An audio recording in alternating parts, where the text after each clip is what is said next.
Chapter 517. In the Endless Void. It was rare to meet other people in the astral plane, but Soren seemed to have met one. It was a traveler in the astral plane. There was no air or gravity in the astral plane, so a projection was the easiest way to travel. However, even a god would have to consume a lot of energy to travel in the astral plane. Soren met a lich. As an undead creature, many of the restrictions in the astral plane didn't matter to it, although there was a saying, legends are as common as dogs and liches are everywhere. But in fact this was the first lich that Soren met. Liches were generally very powerful spellcasters, and many of them could fight against gods. The one in front of Soren seemed to be wandering in the astral plane, and it seemed to be collecting something that even he couldn't understand. It was a strange dust that emitted a faint silver light. It probably came from the material plane or some extension of the material plane. Soren couldn't tell where it came from with just a glance. He only knew that it was at least level 25 since it could wander in the astral plane so easily. Your Excellency. Facing Soren's projection, the lich in front of him seemed very relaxed. Soren's divine aura couldn't be hidden from it. It bowed slightly to Soren's projection to show its respect and said slowly, I'm glad to meet a god here. With its strength, it wasn't strange for it to meet a god. Soren wasn't a threat to it at all, because a projection only had a small part of the original strength. Moreover, as a lich it had a phylactery. As long as it wasn't stupid enough to participate in the Abyss Blood War, it could rely on the phylactery to revive itself if its body was destroyed. Sometimes even gods couldn't do anything about it, unless they had mastered the divine domain of death. Only then could they destroy the lich's body and its phylactery at the same time. Soren nodded slightly and looked at the lich in the astral plane. Both of them didn't seem to want to talk. After confirming that there was no hostility between them, they passed by each other in the astral plane. If the projection died, the original body would be injured and weakened for a period of time. The lich did not seem to want to offend a deity either. It was holding a strange alchemy tool in its hand, which was continuously absorbing the weak silvery white dust in the astral world. After knowing that Soren was far away, it let out a sigh of relief. It quickly put away the tool and opened a portal. The astral plane was a very dangerous place. Battles often broke out here. Even though it was a lich, it was still very surprised to meet a god. Soren did not stray too far from the material plane. Because he still had to put part of his energy in Motor City and another place. It was possible to encounter the corpses of ancient gods in the astral plane. These corpses still had a lot of power left in them. For gods, they were very dangerous and full of opportunities. This was because the corpses of the oldest gods had very powerful divinity. They were gods that no longer existed in the records of time. They were also the creator of the Lord of Hell, Asmodeus. These ancient gods fought with the primitive demons born from the source of chaos.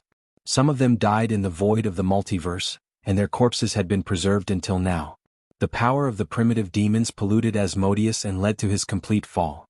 As the best warrior of order in the endless years, Asmodeus finally broke with the gods and evolved into the Bator Inferno.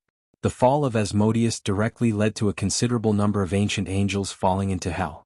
Some had died in the endless bloody battle of the Abyss, and some still remained in the deepest part of the Bator Inferno. But the blood of the fallen angels had spread to every layer of the Bator Inferno. The reason why Soren chose to enter the Abyss and never considered entering the Bator Inferno was that the space of the Bator Inferno was very limited, only 9 layers, and the competition was quite fierce. He had to obey the rule of Asmodeus. On the contrary, the Abyss was chaotic and the space was quite vast. Although there were many powerful demon lords, there was no absolute ruler. Chaos represented opportunity, and it represented the possibility of Soren's rise. Actually, this was Soren's first time roaming the astral world. He had a little bit of hope that he would be favored by the goddess of luck, or that he would be like the child of the plane, suddenly meeting an ancient god's corpse in the astral world. Unfortunately, compared to the huge planes, the ancient god's corpse was still too small. In this practically boundless void of the star dimension, the probability of encountering them was simply unimaginably low. Soren had always thought that he had the ability to help himself absorb the large amount of divinity left on the ancient god's corpse, but the problem was that it was very difficult for him to find it in the astral world, which was quite mysterious even for the gods. The last time someone met an ancient god's corpse was a very long time ago. Soren prepared to go around the astral world in the material plane. There were many things of great value in the astral world, and the key was whether he could find them or not. This place was connected to all the planes. Sometimes he could even meet a meteorite flying by. It could be a complete diamond structure, or some kind of metal that could be directly used to forge rare weapons. Since he was already here, he might as well go around a few more times and try his luck. In the laboratory, Gloria was busy analyzing the experimental data. Occasionally, she would turn her head to look at the new Thaling ET-1, who was standing next to her and helping to record. Compared with the Thaling 13 she encountered in the war chest plane, the one created by Gloria was too weak. Whether it was her own combat ability, the computing ability, or her own wisdom, the gap between the two was simply thousands of miles. This made her even more curious about the knowledge of the Arcane Empire. She really wanted to know how much fascinating knowledge there was to be able to maintain the operation of a huge floating city. Light footsteps could be heard. Fallen Witch's figure appeared outside the laboratory. She held a thick book in her hand and gently pushed the door open. "Mother?" Gloria stopped the experiment in her hand and turned to look at Fallen Witch. She slowly said, "What's the matter?" The two's laboratories were separated. Under normal circumstances, her mother rarely came over at this time, so she was a little confused. "Take a look at this." Fallen Witch handed the thick book to Gloria with Mage's hand. She quickly turned to one of the pages and said softly, "This is the information I found about the bloody war in the abyss." Gloria took it doubtfully. There was a large paragraph of text on it. In the years before civilization was recorded, the bloody war in the abyss had already broken out. At that time the river Styx was still just a stream. The Grey Wilderness, the Scorching Inferno, the Shura Realm, and other planes had not been completely formed. The Bator Inferno was still the world of the ancient Bator, and the Yugros had just been born. The bloody war in the abyss lasted for countless years. The existence of Asmodeus made the demons completely rise. The balance of the war seemed to be in a stalemate. From the plane of 10,000 abyss, the Blood Fissure, the gap between the abyss and Bator was also the largest battlefield. Avernus, the Grey Wilderness, the Scorching Inferno, and the Shura Realm, there was no place that was not a bloody battlefield. Tens of millions of demons fought here. Every time, countless demons died, and countless inferior demons and dretches were born under the laws of the plane and continued to fight. The Yugros, Anababas, Night Witches, these evil and neutral creatures benefited from both sides of the bloody war. The Yugros Chamber of Commerce exported to Bator from the abyss, rich resources from countless abyss levels, and imported various weapons and equipment made by demons from Bator to the abyss. Bator had countless factories, the largest weapon production in the lower realm, and many places in the chaotic abyss did not even have a weapon forging business. The Yugros also monopolized a part of the boatman business on the river Styx. If it were not for the fierce competition between the Yugros, Night Witches, and Anababas, their commercial power could make the multiverse pale in comparison. When Gloria saw this, she raised her head in confusion. She had seen some of the things above before. For the bloody war in the abyss that had existed for countless years, any powerful wizard should have some understanding. However, the Fallen Witch shook her head gently and continue reading. There were many words behind, but the main point seemed to be only a part. An ancient time period. Millions of coalition forces composed of Yakos and angels joined the bloody war. In the end, only 3,000 people were able to return to the upper realm alive. This fiasco made the heavenly creatures more cautious and careful when dealing with the lower realm. Let the demons fight, and the upper realm also lost the desire to interfere too much in the bloody war. As a result of this failed expedition, the heavenly creatures were divided into the order and chaos camps. In ancient times, many gods of order and gods of chaos participated in the bloody war. A god of the chaos camp died in the bloody war. What was even more frightening was that the gods who died in the bloody war could no longer be resurrected. They were completely finished. So most of the gods chose to withdraw from the bloody war. At most, they sent some servants and believers to participate. In addition, if they participated too much in the bloody war, their divine power seemed to be absorbed by the bloody war. There were also rumors that even if the Lich died in the bloody war, it was more likely that the phylactery would be destroyed. This made many powerful beings who cherished their lives more cautious. Even the demon lords and the Duke of Hell rarely took the risk to fight in person. The Fallen Witch suddenly said at this time, "Look at the last paragraph." The last paragraph? Gloria continued to read in confusion, and soon she couldn't help but tremble. Of course, it's different for those demons who want to advance or those who want to rely on the bloody war to become stronger. This is one of the fastest ways to become stronger. As long as you survive, you may be able to absorb the power of the enemy you killed. A Dretch of the lowest level may directly evolve into a powerful Hezru after a bloody battle. Even if it survives a few more bloody wars, it can advance into a 6-armed snake demon, assassin demon, bailer demon and other higher demons. If it is lucky enough to kill a very powerful being, that may mean that there will be one more demon lord in the abyss, or a demon duke in the Bator Inferno. In the long history of the abyss, occasionally, there are some extremely powerful and lucky existences who killed the gods in the abyss bloody war. This may allow some people to become one of the gods in a very short period of time. No one knows what kind of rules and power the bloody war contains. But it seems that it is the only place where anyone may be on par with the gods in the shortest time. The slaughter is endless. Abyss Bloody War, Volume 3, Chapter 16. Gloria silently closed the book, turned her head, looked at the fallen witch with a complicated expression and said slowly, "Why are you showing me this?" The fallen witch was silent. After a while she slowly said, "Soren's power. From a weak mortal, he became a deity in such a short period of time. I can sense too many secrets from him. No one has ever risen like a comet like him. What you just saw is the greatest possibility I can think of. He has a power similar to the bloody war in his body. I don't know where this power will lead him to." Gloria stood still.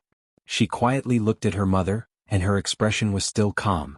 She just said in a firm voice, "No matter what the future will be, since I have chosen him, I will always stand by his side and accompany him to the end." "Mother, it's getting late. You should go back and rest." Chapter 5:18. As summer came, a warm monsoon blew in Arendelle. Except for the mountains covered by snow all year round, the whole of Arendelle was full of vitality.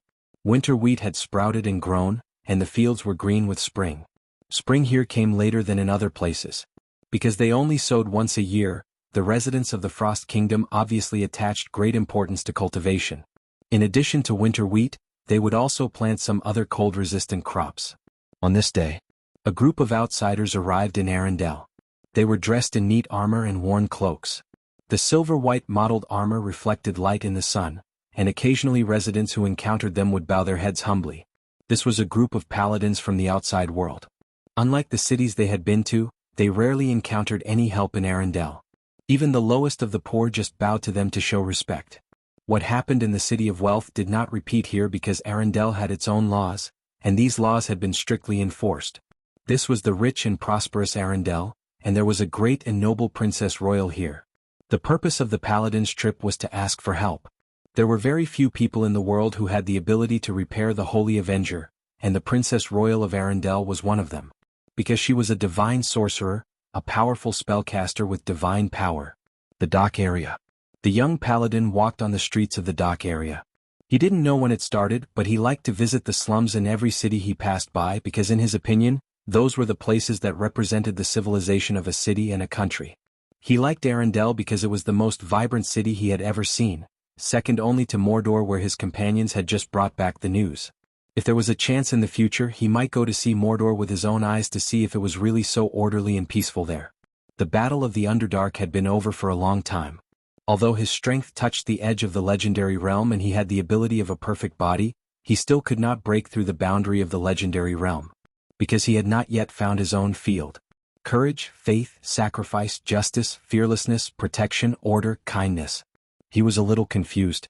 He did not lack courage, nor did he lack faith. He was more willing to make sacrifices, but he still could not find the core that would allow him to break through. Because if he wanted to master the paladin's domain power, he had to find his truest self and his most sincere faith. That was the power that was branded in the depths of his soul. The young paladin had already made a vow of poverty. As the chosen one of the Holy Avengers, he would not marry or have children for the rest of his life. He would not leave any wealth behind. Except for weapons and equipment, he would use all his wealth to help the poor. He would refuse any comfort and pleasure. He would fight to maintain order and uphold justice until the moment of his death. He stood on the verge of becoming a legend. He had a very strong premonition that as long as he crossed this barrier, he would truly have the power to fight for his faith. People were coming and going on the pier. A little boy sitting on a wooden stump attracted his attention. The young paladin seemed to have felt something. It was a kind of pure soul power. Thus he walked over. The young paladin squatted in front of the little boy and saw a trace of envy in his eyes. The little boy looked in a certain direction with longing eyes.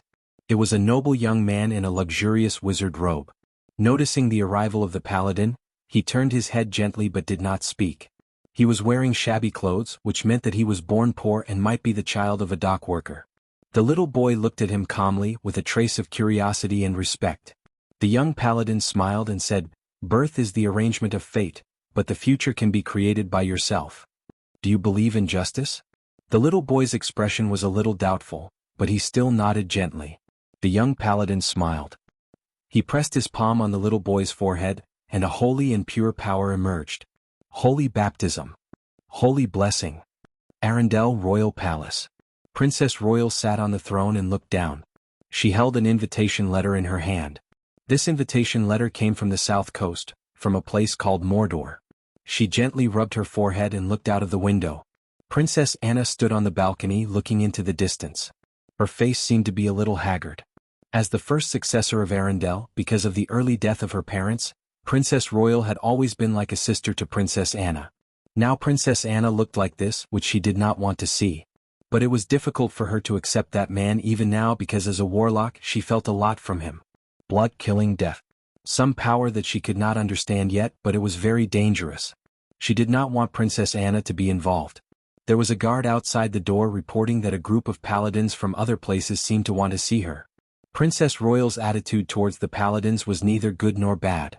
At this time she was not in the mood to see them, so she ordered them to wait first. The appearance of the paladins must be something. Whether it was good or bad, it was very troublesome. She did not have the energy to care so much now.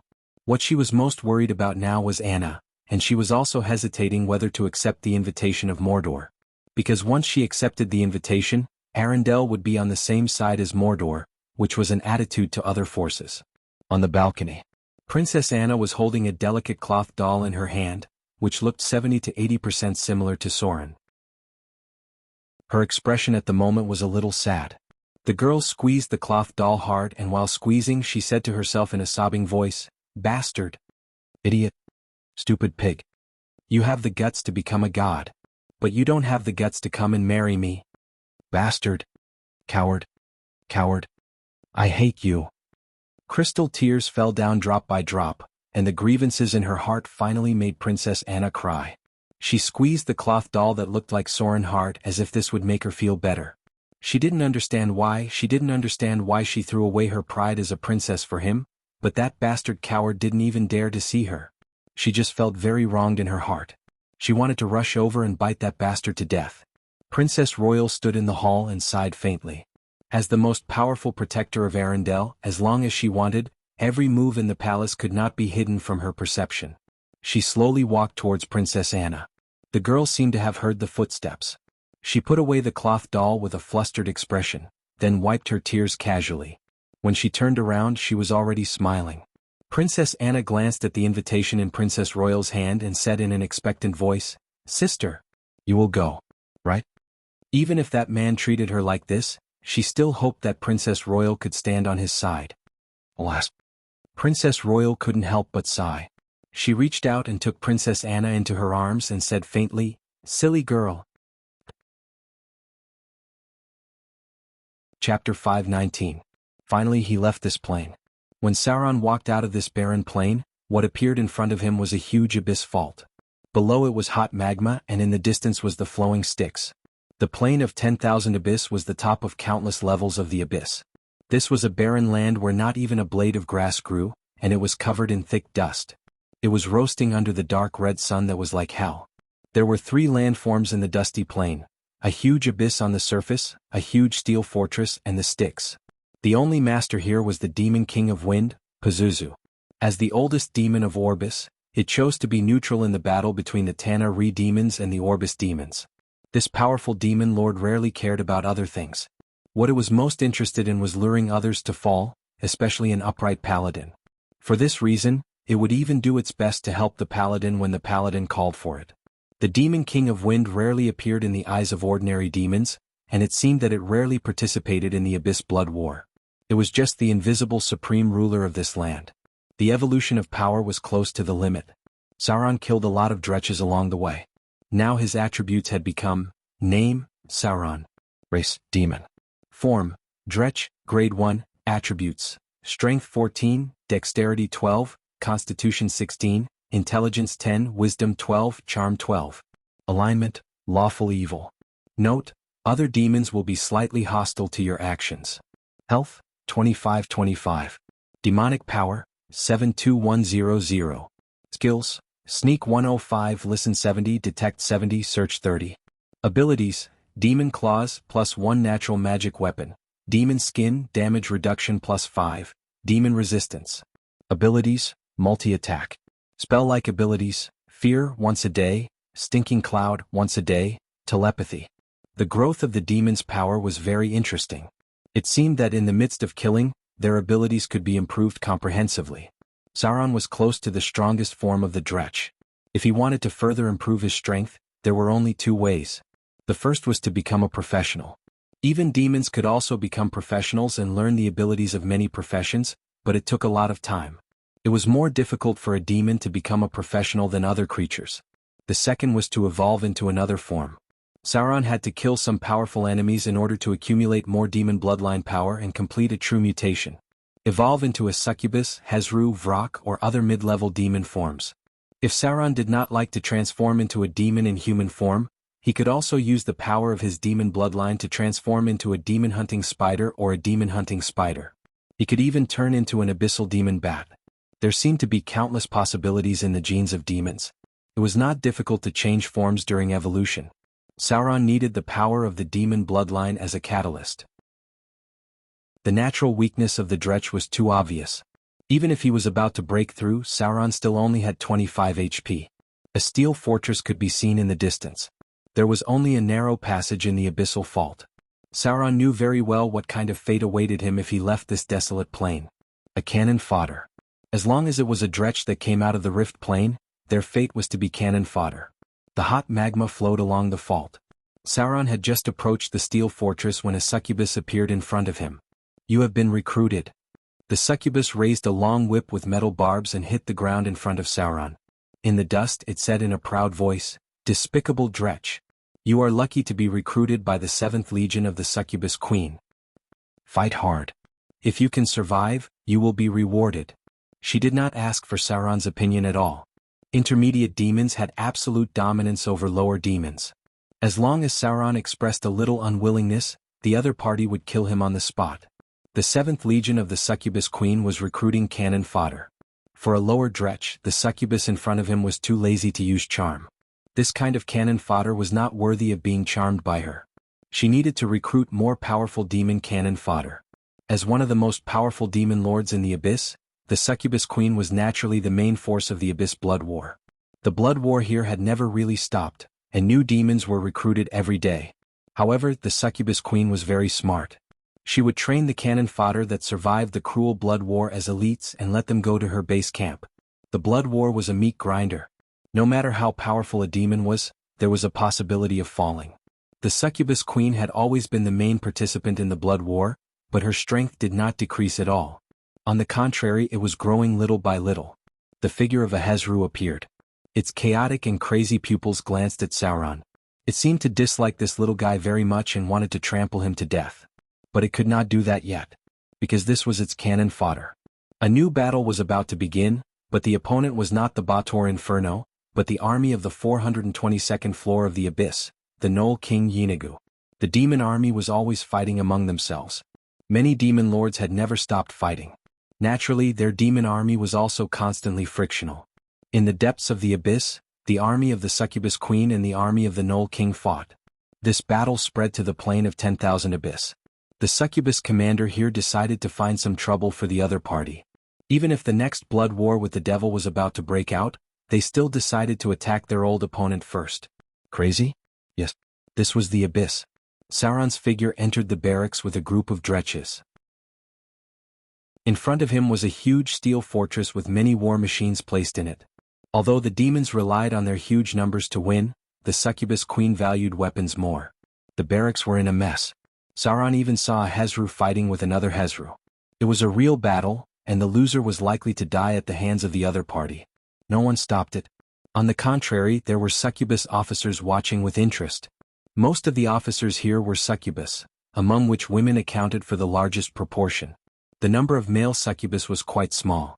Because the succubus was a Tana demon evolved from a woman, the characteristics of the soul could easily affect the form of the demon. Perhaps a creature like a trap had a greater chance of becoming a male succubus. Just like Sauron, it was almost impossible for him to evolve into the form of a succubus. A group of dretches was driven into the barracks. What they saw in front of them was chaos. They did not look like an army at all. Instead, they looked like a group of mobs. Except for the large number, they had no advantage at all. In the evening, before the start of the battle, the dretches were assigned some food. A large group of dretches scrambled for it, and some demons even fought with each other. Facing such a situation, Sauron did not hesitate to raise his finger and directly released a spell. Fear. It was a very low-level spell-like ability, but it was very useful against these dretches. A large group of cowards were scared and ran around. The movement here attracted the attention of the succubus officer. She glanced at Sauron with a little surprise, then took out a dagger and threw it in front of Sauron. She nodded and said, "Very good. From now on you are their leader." Sauron was promoted from the lowest level of cannon fodder to the lowest level of cannon fodder leader. Was it crazy? That's right. The appointment of a demon was that simple. This was the bottomless abyss, the most chaotic and evil place. The order of the mortal world was often a joke here. The preferences of demons could not be inferred with common sense. Sauron was recruited, and Sauron was promoted on the first day. However, these were not important. What was important was that he could survive the battle tomorrow with the demon army controlled by the Knoll King Yeenagu, so that he could barely enter the ranks of intermediate cannon fodder. Except for some lucky ones, most demons had to start their career as cannon fodder. Chapter 520. The next day came quickly. It seemed that the succubus commander had temporarily changed the battle plan and was ready to reduce the scale of the battle. They planned to send people to attack a small stronghold of the Knoll King Yeenagu on the 10,000 Abyss Plain. After removing this stronghold, they would conduct the next test. For this sudden change of plan, the other demons basically had no objection. Only Sauron could not help but frown as he felt that there seemed to be something wrong. Yesterday it seemed like they were launching a large-scale attack, but today they were only probing on a small scale. Something must have happened. The commander of the demon army was a Glabrezu, a powerful demon with a challenge rating of about 15, with 31 points of strength and constitution. The Glabrezu had sharp violet eyes and dark brown and black skin.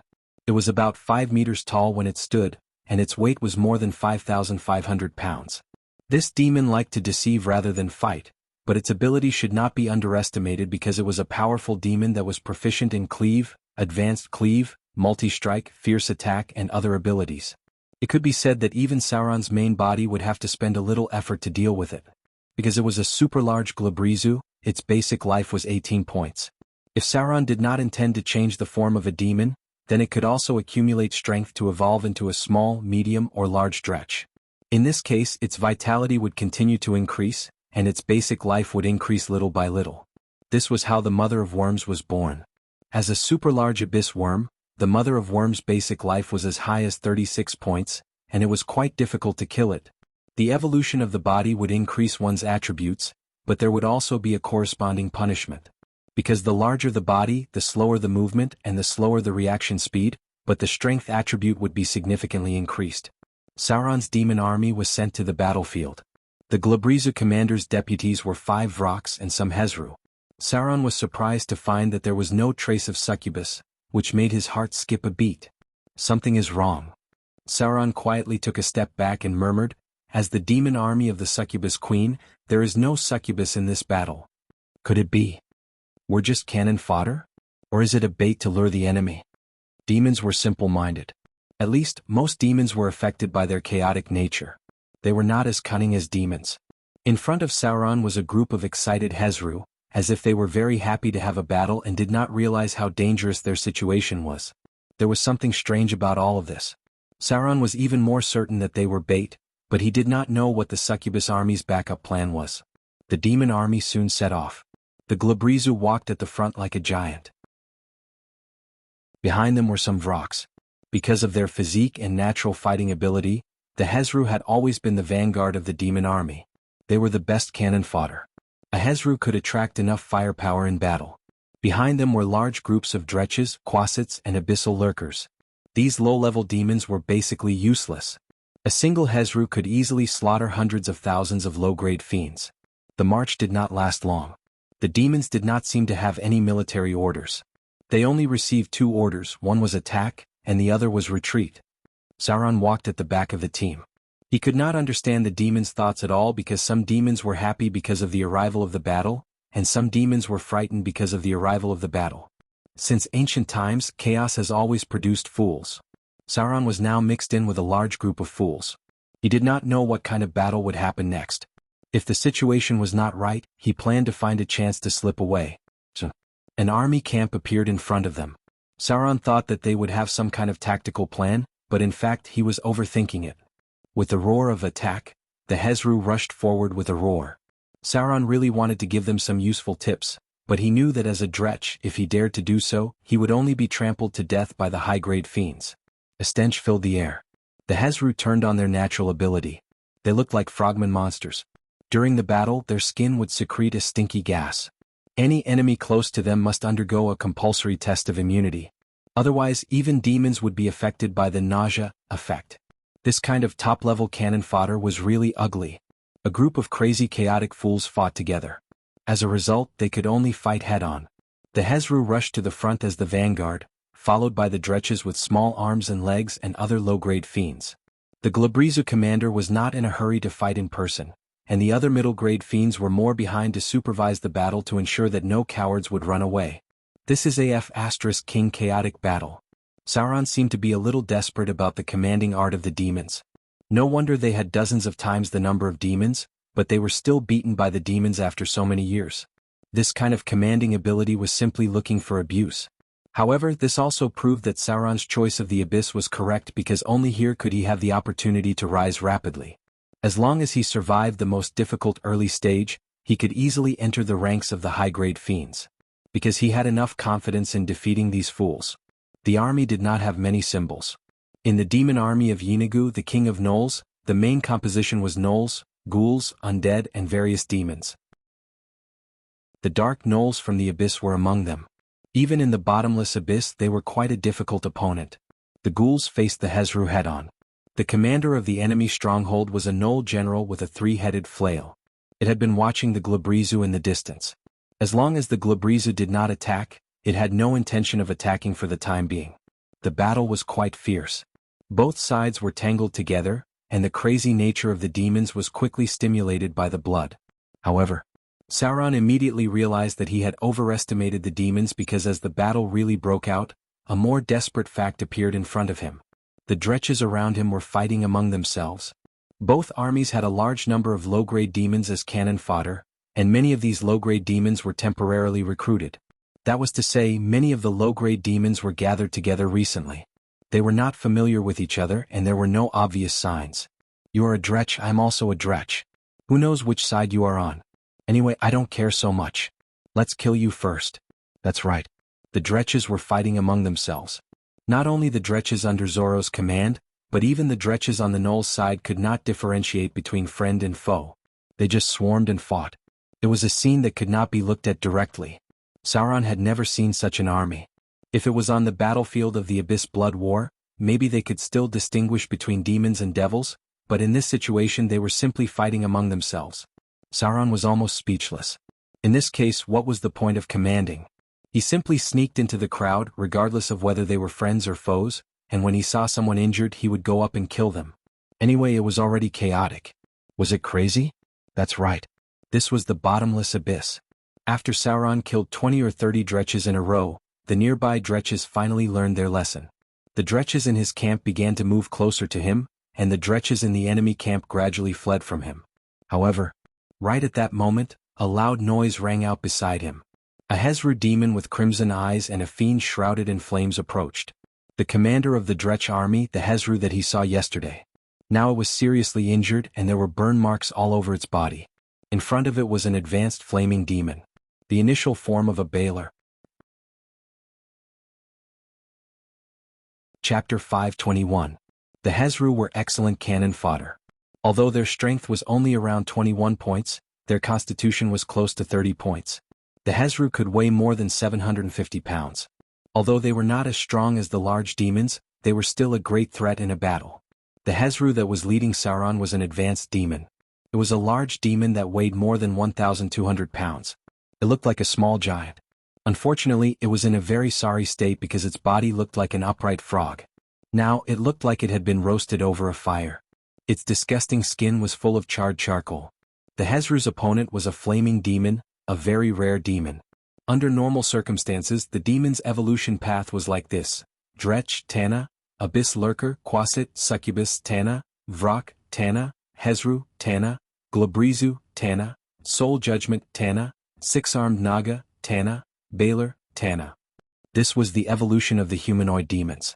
Other than that, there were also the dangerous demon-hunting spiders and demon-hunting spiders. Baylors were the most powerful high-tier fiends. However, Baylors were not Baylors. They were the most special type of fiend in the abyss because they had a terrifying source of power in their bodies. The power of fire and destruction. In the abyss, only one flame Baylor would be born out of 100 Baylors. If the Baylor that Sorin had encountered before was pulled out to fight, it could wipe out both sides on the battlefield, whether it was the Succubus Legion or the Knoll Legion. This was because the Flame Baylor was one of the few high-grade demons that could directly challenge the Abyss Lord, and could even defeat the Abyss Lord. There were only two ways to evolve into a Flame Baylor. The first was to evolve into a legendary Baylor, and then find a way to evolve into a Flame Baylor. The second way was to evolve into an extremely rare flaming demon, and then directly enter the legendary realm in one go. At this time, the flaming demon would evolve into a legendary flame demon. Finally, the Baylors fused with the destructive power of the Baylors and became Baylors that were close to the power of high-tier legends. Sauron was very clear about the power of the Baylor. If it hadn't been sealed for a long time, its strength would have been severely affected, and it would have been heavily injured. He probably wouldn't have had any chance of winning at that time. Even if Sorin appeared in his true form in the form of a deity, his chances of winning against the Baylor with its full power were not high. A real Baylor would have a monster level of 25 and a challenge rating of 20. If it evolved into a special class such as Beheader or Executioner, then the Baylor would have the power to challenge the gods. Sauron had an impulse in his heart. He wanted to try and see if he could kill this flaming demon.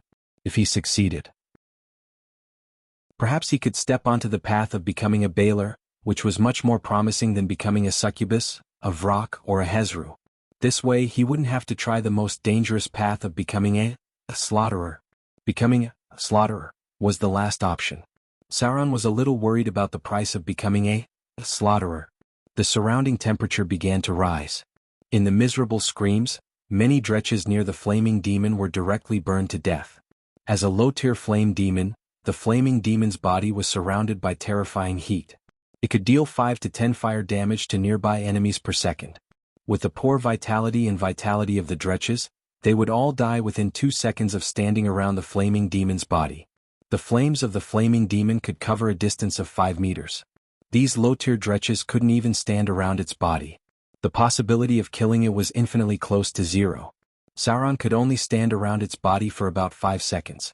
So if he wanted to fight, he had to kill it in one blow. From the current situation, it was almost impossible for the Hezru to defeat the flaming demon in front of him. The difference in injuries between the two was too great. The Hezru was close to a seriously injured state, but the flaming demon was only slightly injured. As long as he was close to the flaming demon's body, the Hezru would continue to suffer damage. If only I had icing death. Sauron couldn't help but have a pity in his heart. If he could have the legendary curved sword, he wouldn't have to worry about the burning damage on the flaming demon's body. This was the most dangerous and fatal point of the flaming demon. As long as it was not a creature immune to fire, they would be incinerated continuously. But speaking of which, even if he left icing death here, he probably wouldn't be able to use it in his current demon form. He might even be injured by icing death. This legendary curved sword was not simple. It was a weapon with spirituality and could even fight automatically. It was just that it was not very good at fighting automatically. There were large scorched marks on the ground and a lot of dretches died at once. Sauron could not help but move away. He didn't want to be burned to death before he got close to the enemy. It seemed that there were allies who noticed the situation here. If the Hezru died, the battle on this side would be defeated. So under the command of the Glabrizu, a powerful demon quickly came to support. Four-armed snake demon. Challenge rating 12. The snake demon was also a special kind of demon in the abyss. It belonged to a very powerful demon evolution route. Soren had spent a lot of effort to deal with ordinary snake demons. The four-armed snake demon in front of him was obviously more powerful.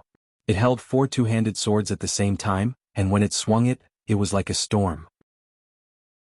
It had a powerful multi-attack talent, a top-notch multi-weapon combat skill, and its natural arms allowed it to use 4 weapons at the same time. When it fought, it was almost watertight. No other demon could rush in front of it.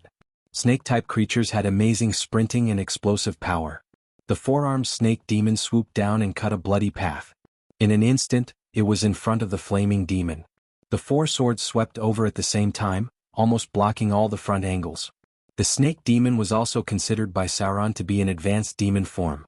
The 6-armed snake demon was a very powerful high-grade demon. It was also the most terrifying war machine in the abyss. In such a battle, the 6-armed snake demon was simply invincible. Could be said that it could crush any enemy weaker than itself.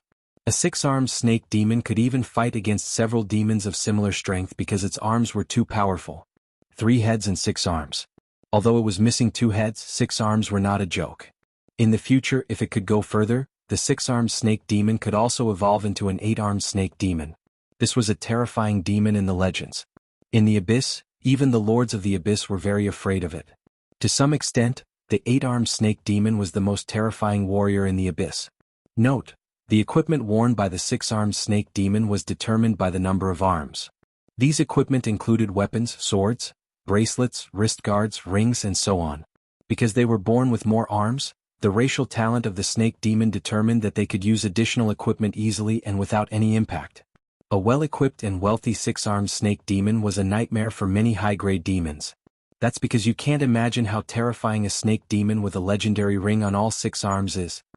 Clang, clang, clang. The snake demon in front of Sauron was obviously a poor demon because it only held 4 swords. At the same time, only the top 2 arms were wearing extraordinary wrist guards. As for the extremely rare enchanted rings, basically only a small number of demons could have them. There were not many wizards in the abyss. Most of the demons only knew how to destroy. It was basically a pipe dream to ask them to make all kinds of top-grade equipment. The 4-armed snake demon joined the battle. Soon, the situation in front of him was gradually reversed. The fire demon was a little powerless facing 2 enemies at the same time. Its injuries were also getting worse little by little. Sauron slowly moved his feet, holding a rare grade dagger in his hand, waiting for an opportunity to appear. Chapter 522. The battle was still going on. Sauron was waiting for an opportunity to appear. Whether it was stabbing the fire demon or the 4-armed snake demon, it seemed to be acceptable to him because the Baelor's powerful strength could help him quickly rise to the ranks of the demon lords, and the 6-armed snake demon's ability could allow Soren's dual-wielding skills to be perfectly displayed. One was a very powerful demon bloodline, and the other was an advanced form that could inherit part of the fighting skills and strength of the original body. In terms of overall strength in the future, the gap was actually not that big. Sauron inherited the fighting skills of the curved sword and the dual-wielding skills. The advanced form of the snake demon could help him easily recover these abilities, and even further master the ability of multi-attack and multi-wielding. From the perspective of the bloody battle in the bottomless abyss, the advanced form of the snake demon was basically not afraid of being surrounded by enemies. With Sauron's ability, he would basically die no matter how many people came. Of course, if he could choose, he would still prefer the path of the Baelor because the Baelor had a powerful teleportation ability. After all, the snake demon was still a warrior. Although it had the spell-like abilities of the demons, there was still a huge gap between the snake demon and the Baelor. Basically, at Sauron's level, what he pursued was not pure physical strength. Of course, if any snake demon could become a legendary sacred swordsman, it would be a nightmare and disaster for the entire multiverse. The most terrifying physical strength hypothesized in the past. It was the supergiant 6-armed snake demon plus legendary sword saint plus multi-attack plus multi-wielding plus aura/plus critical strike plus legendary battle skills plus epic strength plus insight weakness plus whirlwind. Theoretically speaking, this kind of physical strength could almost sweep the entire multiverse because the physical strength of the snake demon made up for the weakness of the sword saint's defense. The weakness of the sword saint could also be compensated by wearing bracers, rings, and so on the 6 arms. It was almost a perfect combination of all aspects. The only flaw was that it was basically impossible to achieve. Because of the chaotic nature of the snake demon, it was almost impossible to embark on the path of the sword saint. Note: The sword saint could not wear armor but could wear bracers, rings and other equipment. The extra arms of the snake demon would not be affected by wearing too many accessories. The battle was still going on. However, something unexpected seemed to have happened on the side of the battlefield. All of a sudden the entire battle became a little chaotic. The four-armed snake demon seemed to have realized something, and its attacks became even more frenzied. It was as if it wanted to kill the flame demon in front of it. Sauron could not see what was going on the other side. Whether it was perception or vision, the Dretch's height of more than 1 meter was simply a handicap. This made Sauron even more determined to break through as soon as possible. He had to seize the opportunity in front of him. The chaos spread even further. It seemed that the enemy's reinforcements had arrived, and the demon army on their side gradually showed signs of defeat. Sauron could not see the situation on the battlefield because his field of vision was too small, but judging from the scattered Dretches on the side, Yenagu's reinforcements seemed to be large. The Lord of the Abyss controlled both the gnolls and the ghouls, as well as many demons that he had recruited. Although his personal strength was not considered top-notch in the bottomless abyss, the scale of the Devil Legion was quite large. The chaotic nature of the demons had made the battle unpredictable. The Abyss never lacked good commanders, but there was a lack of enough execution power here. Some orders were given well, but when they were executed, it was completely different. Many of the silly demons either rushed forward or retreated. The weaker demons were frightened, while the stronger demons rushed directly into the enemy's ranks.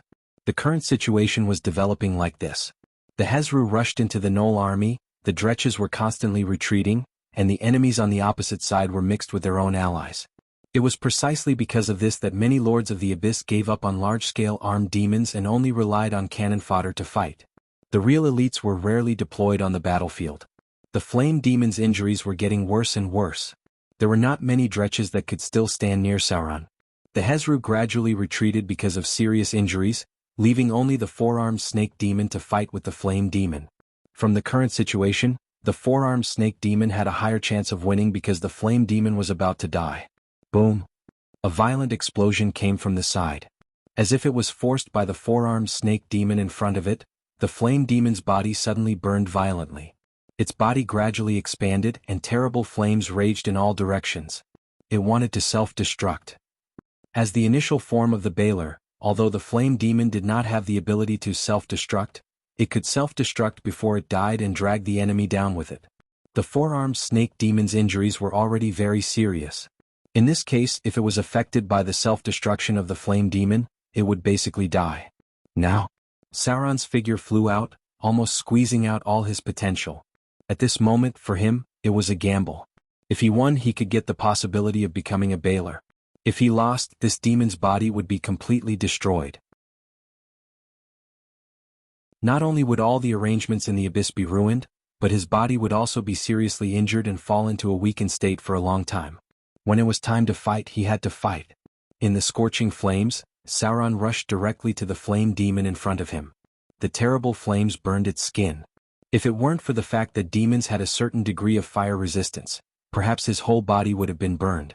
The severe pain stimulated his nerves. Sauron's pupils slightly turned blood red. He swung his dagger, jumped up, and stabbed directly at the neck of the flame demon in front of him. Shoo! The dagger flashed a cold light, and then Sauron slashed again. In this case there was no way out. If the flame demon didn't die, he must die. Even if he missed, he wouldn't be able to escape. The damage of the explosion would directly kill him. The Dretch was too weak. Hot blood gushed out. The blood of the flame demon was like magma, directly igniting Sauron's body. At this moment he seemed to have fallen into madness. He kept stabbing the flame demon with his dagger until his body completely turned into a burning fireball. A scorching force emerged. With the death of the flame demon, the self-destruction that was about to be completed suddenly seemed to be drained of all power. Flames rushed to Sauron's body. His body began to burn. Chapter 523. Pain, scorching heat, burning. Sauron's body turned into a burning human figure. The hot blood of the fire demon flowed on his skin, and then seeped into his body little by little along the mysterious demon tattoo. Then there was even more terrible pain. It was as if the burning was not only inside the skin, but also his muscles, blood, bones, and internal organs. Sauron's breathing was accompanied by little sparks, and his bones made a crackling sound. His whole body quickly became almost the size of an adult. A row of data appeared in front of him. Middle grade fire demon killed. Extracting target's demon bloodline. You've gained 36 demonic power. The current body cannot absorb soul energy. Soul energy conversion. Feedback 1200 slaughter EXP to the body. Demon bloodline activated. A mutation occurred in his own body. Dretch form ability improved. Demon bloodline activated. Mutation occurred. Insufficient energy. Mutation failed. Transformation of demonic power. Mutation occurred in the original form. Dretch. Form changed from a small creature to a medium-sized creature. Base HP increased to 10. Life force of demon form strengthened. Unknown bloodline mutation. Dretch. Form has undergone a mutation. Self-transformed into a demon form. Mastered the special talent, Flame Body. Mutation occurred in my bloodline. Dretch form evolved into Dretch, elite form. Not enough energy. Sauron soon found that the power provided by the fire demon could not make him evolve into a new fire demon form, and this demonic power mutated in his original Dretch form, directly causing his body to change from a small creature to a medium-sized creature close to the size of an adult. A scorching power was still pouring into his body, and a mysterious demon tattoo appeared on Sauron's dark red skin. His whole body was constantly burning, and the scorching aura rushed in all directions. Elite form. This seemed to be an ability that only monsters could have. Some powerful monsters could continue to evolve on the original basis and eventually become a boss monster. For example, on the second floor of the Abyss, there was a legendary Dretch. It was a powerful boss monster. A foot stepped out of the raging flames. Then Sauron, whose body had been enlarged to nearly twice its original size, walked out of the explosion. His entire person seemed to have changed. There were many mysterious demonic runes on his dark red skin. There were still flames burning on the surface of his arms and body, but they did not seem to affect him at all. His entire body was emitting a scorching aura, and his pupils seemed to be burning with flames.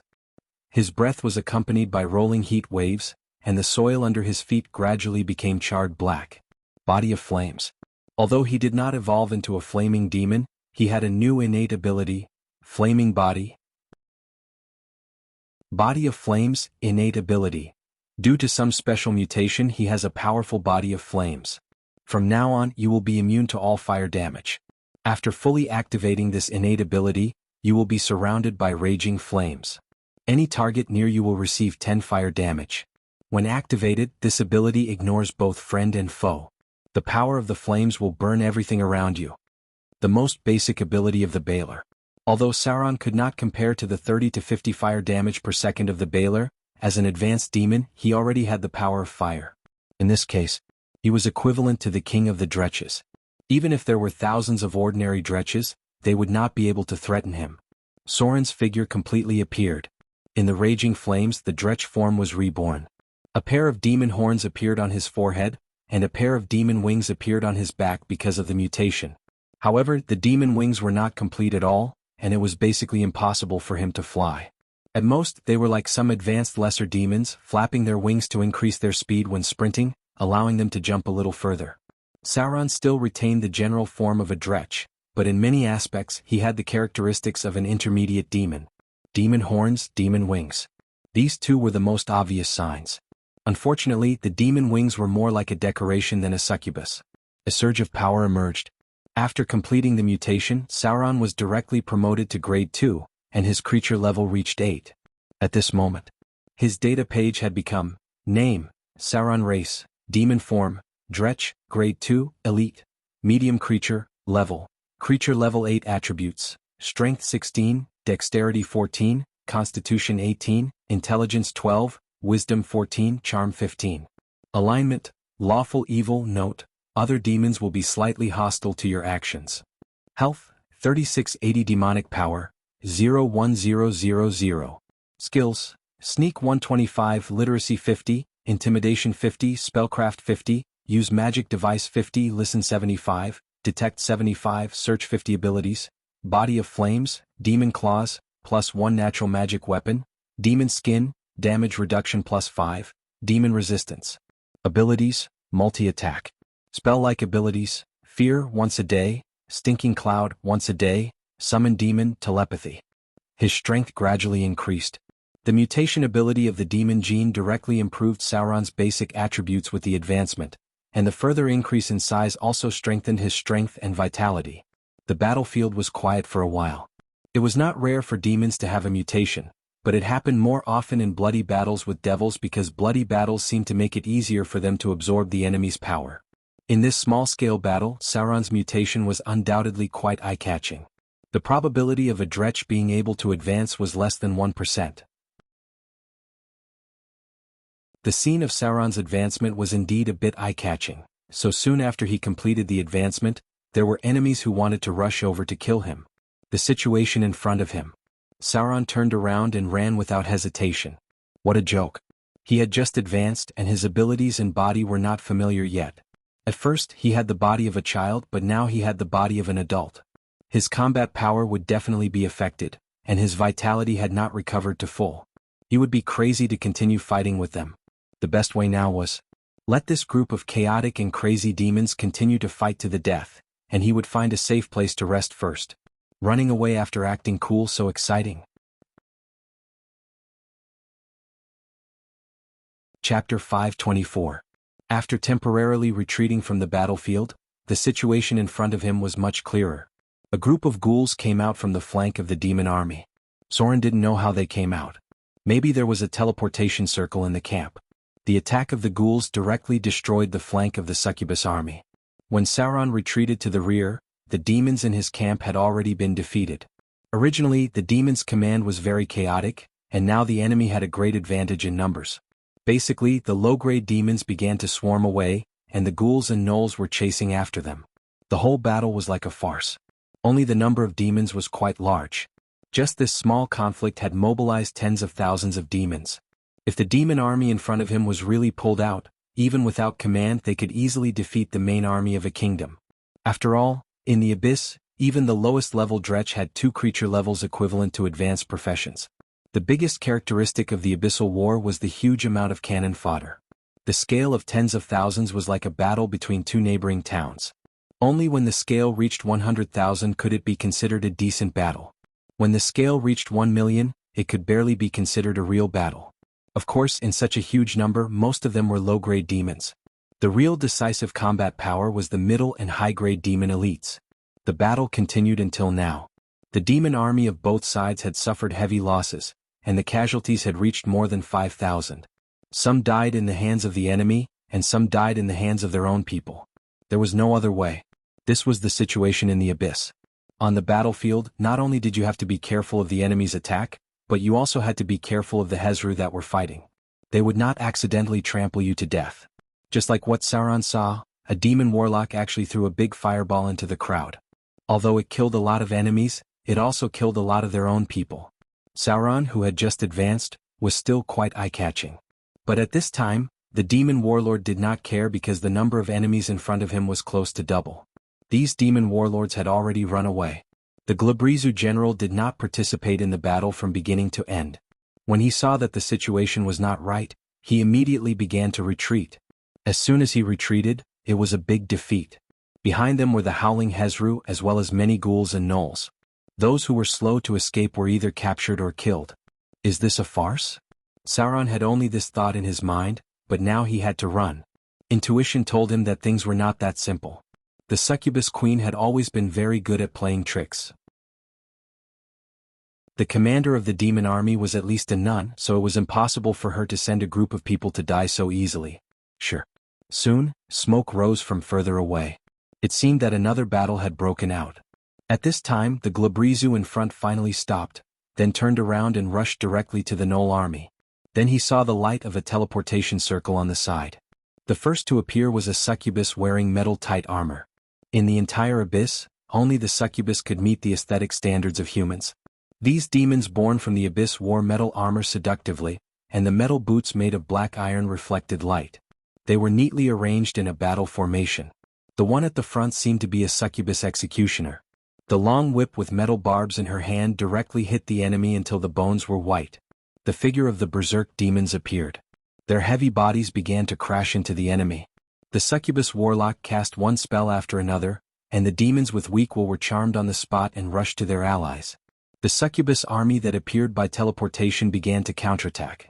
They neatly arranged in a circle and divided the battlefield into two. It seems that the legend of the succubus queen deviating from the Order faction is true. Sauron only took a glance and realized that the battle command and military discipline of the two sides were not at the same level at all. The legend of the succubus queen deviating from the Order faction should be true, because the army was the embodiment of absolute order.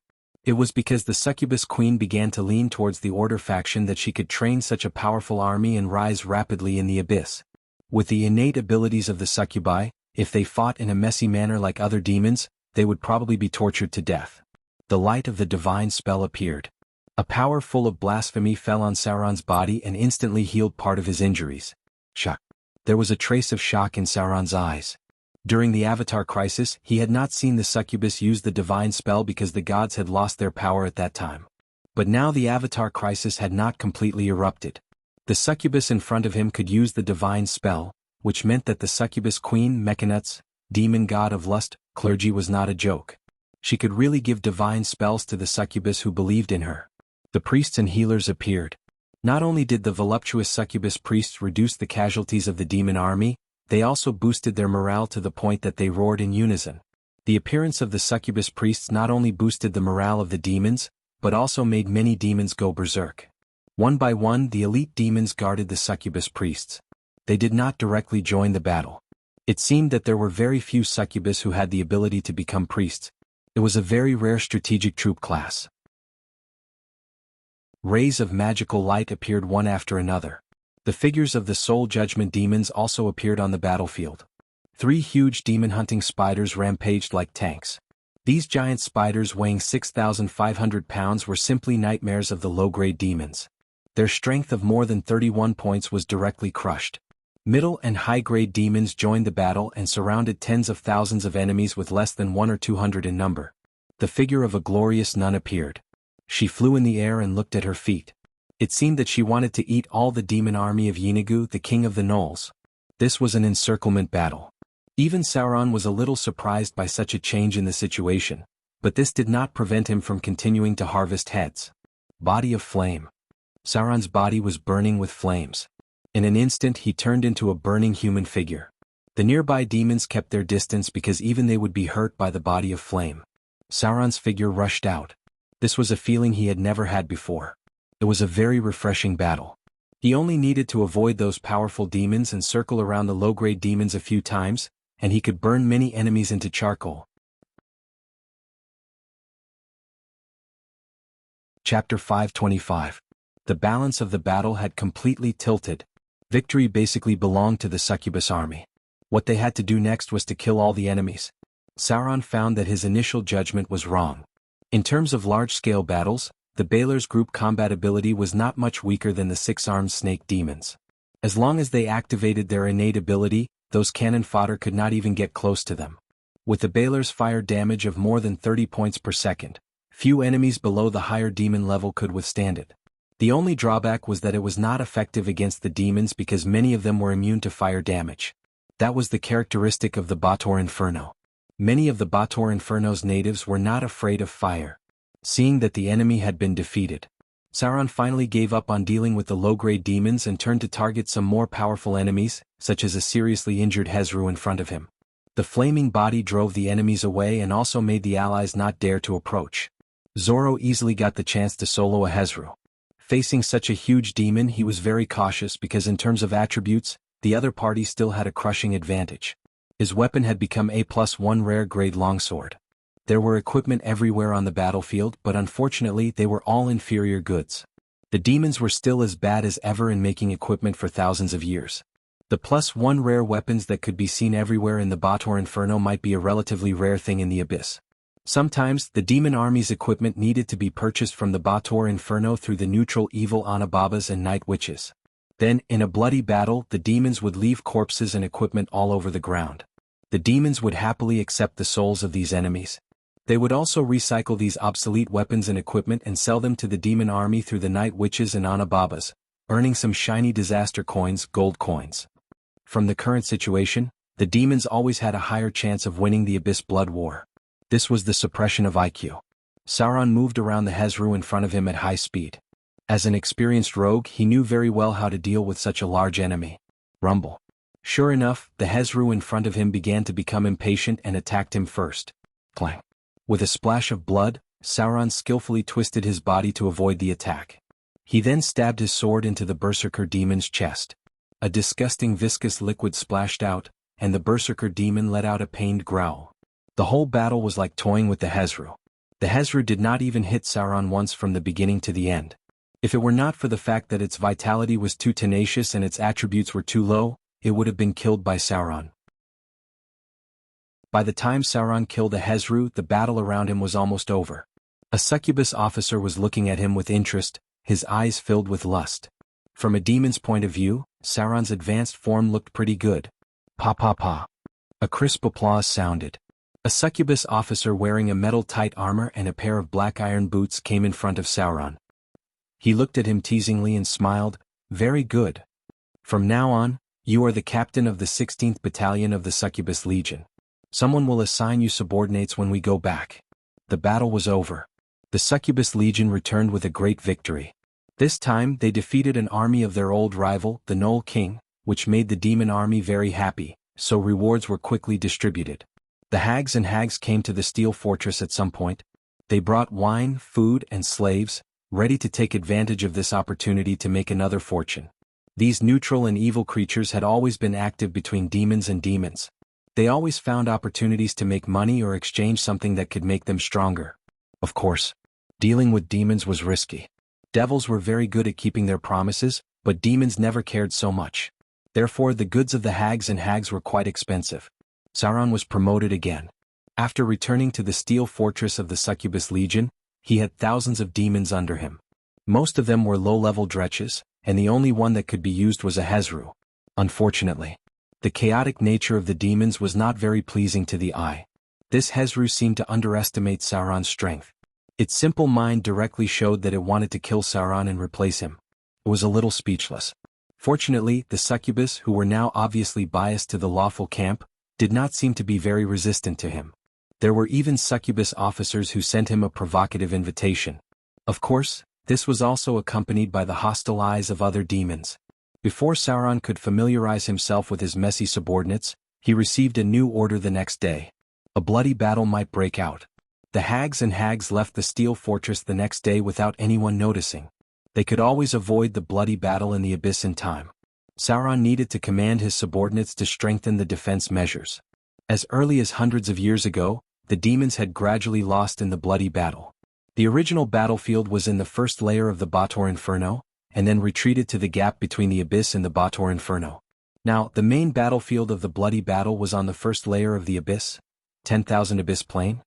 If it weren't for the powerful demon lord, the Wind Demon King, Pazuzu, Sauron even suspected that the Demon Legion could directly reach the third layer of the abyss.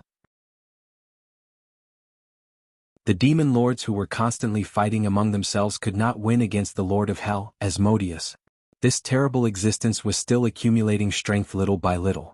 He had gathered a large number of demons and was ready to counterattack to the deepest part of the abyss at any time. As a newly promoted demon, Sauron still could not get rid of the fate of being cannon fodder. However, if he could safely survive this bloody battle, maybe he could get rid of the fate of being cannon fodder. Of course, the premise was that the demons could defeat the devils this time. He was not sure about this at all.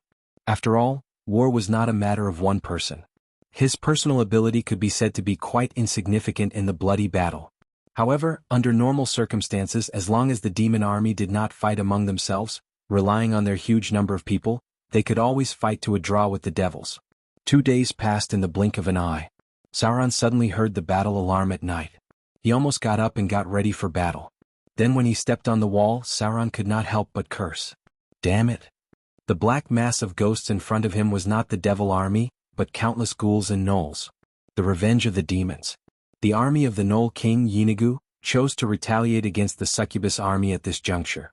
They wanted to attack them at night to avenge the destruction of the army. At this moment, Sauron finally knew why the demons always lost. Chapter 526. In front of him were demons, gnolls, and undead. The succubus queen, Mechanut, and the Gnoll king Yeenagu had been fighting for thousands of years, and the accumulated hatred had long been too strong to be resolved. Facing the active attack of the succubus army, the army of the Gnoll king Yeenagu did not hesitate to counterattack. The surprise attack in front of him was obviously to directly flatten this steel fortress. Judging from the number of enemies in front of him, the Gnoll king Yeenagu mobilized nearly 100,000 demons, which had a strength gap of nearly 5 times.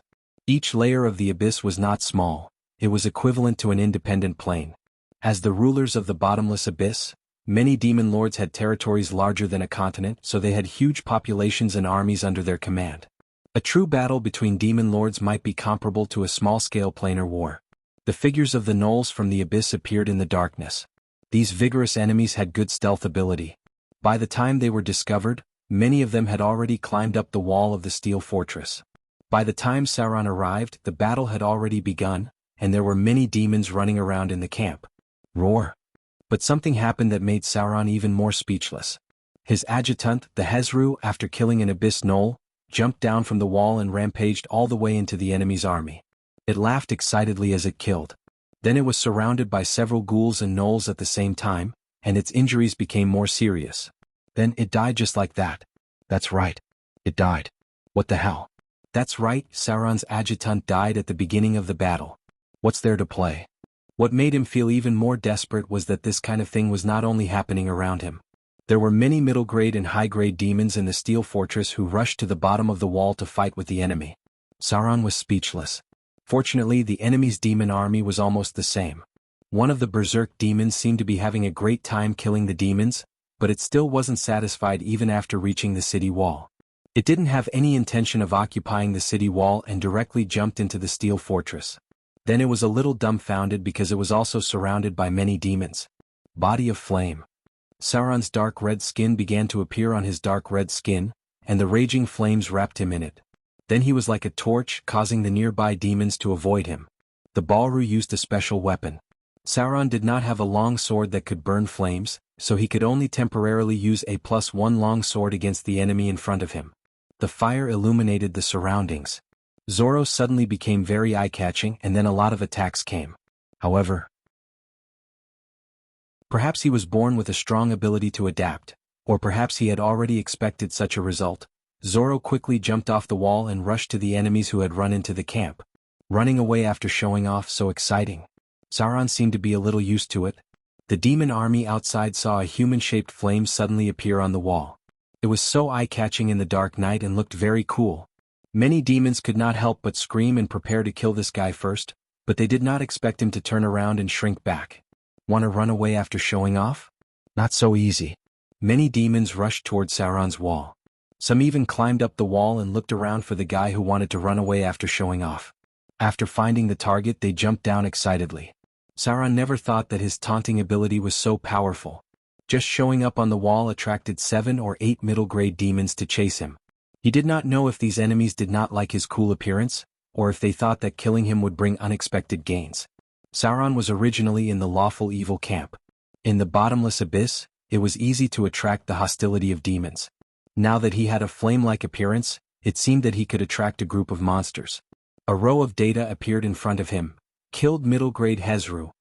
Extracting target's demon bloodline. You've gained 21 points of demon power. Current body cannot absorb soul energy. Soul energy conversion. Feedback 900 slaughter EXP to the body. Ability upgrade. Creature level increased to level 10.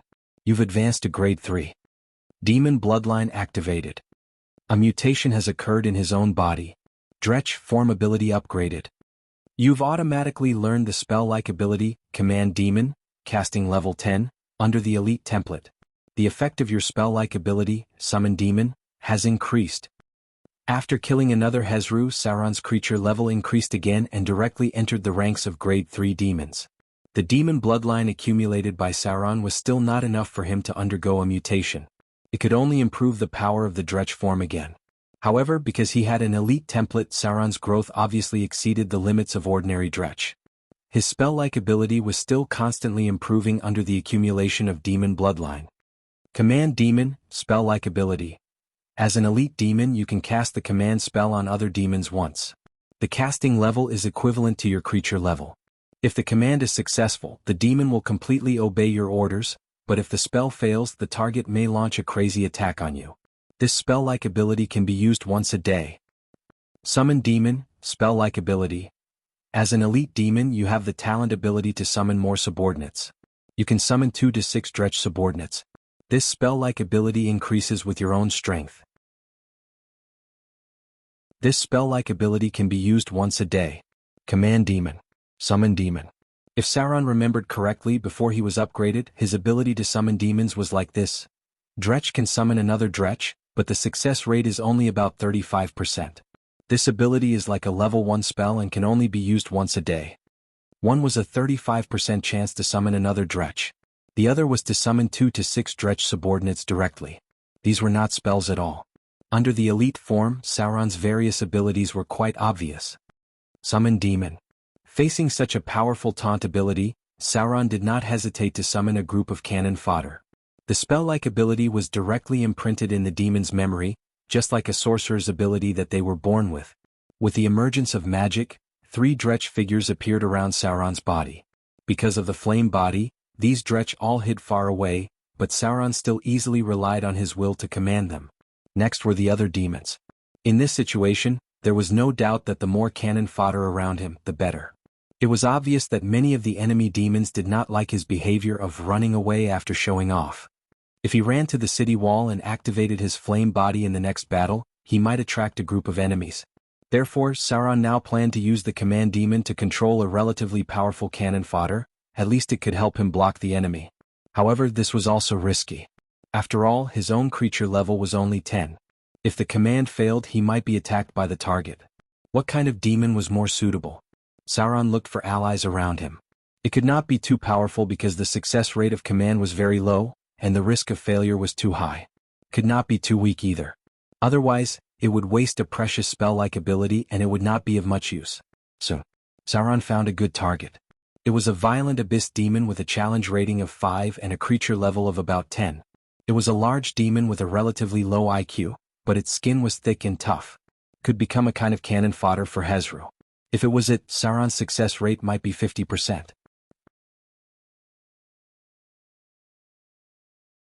Chapter 527. The first layer of the Abyss, the 10,000 Abyss Plains. There was a special place in the Abyss, and that was Desolate Town located in the 10,000 Abyss Plains. This was the seat of the power of order in the Abyss. There was a balance in the entire multiverse.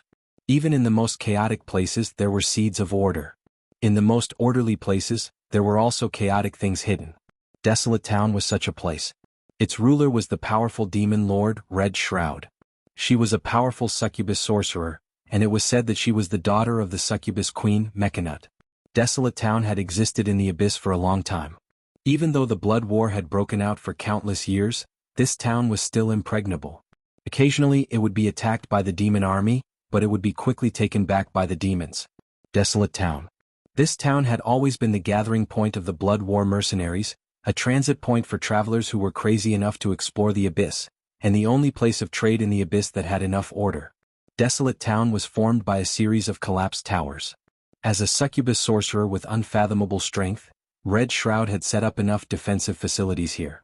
At the same time, the town was surrounded by trenches, city walls, spiked barricades, and other fortifications. This was the most orderly city in the Abyss. There were administrative departments and security personnel. Anyone who caused trouble in public would be killed on the spot. The moat of Desolate Town was filled with the water of the Styx. It could make ordinary people lose all their memories, and most people would be injured if they were contaminated. Four-dimensional travelers who wanted to deal with the demons, this was a relatively safe place.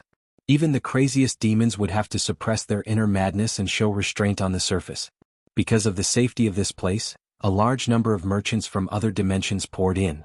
They purchased all kinds of special materials from the Abyss, and they also sold materials and weapons from other dimensions. This place was responsible for most of the evil transactions in the Abyss, and it also brought a lot of benefits to some powerful beings. Many equipment made by the demon lords were also sold here. The currency used the most here was gold, gems, and souls.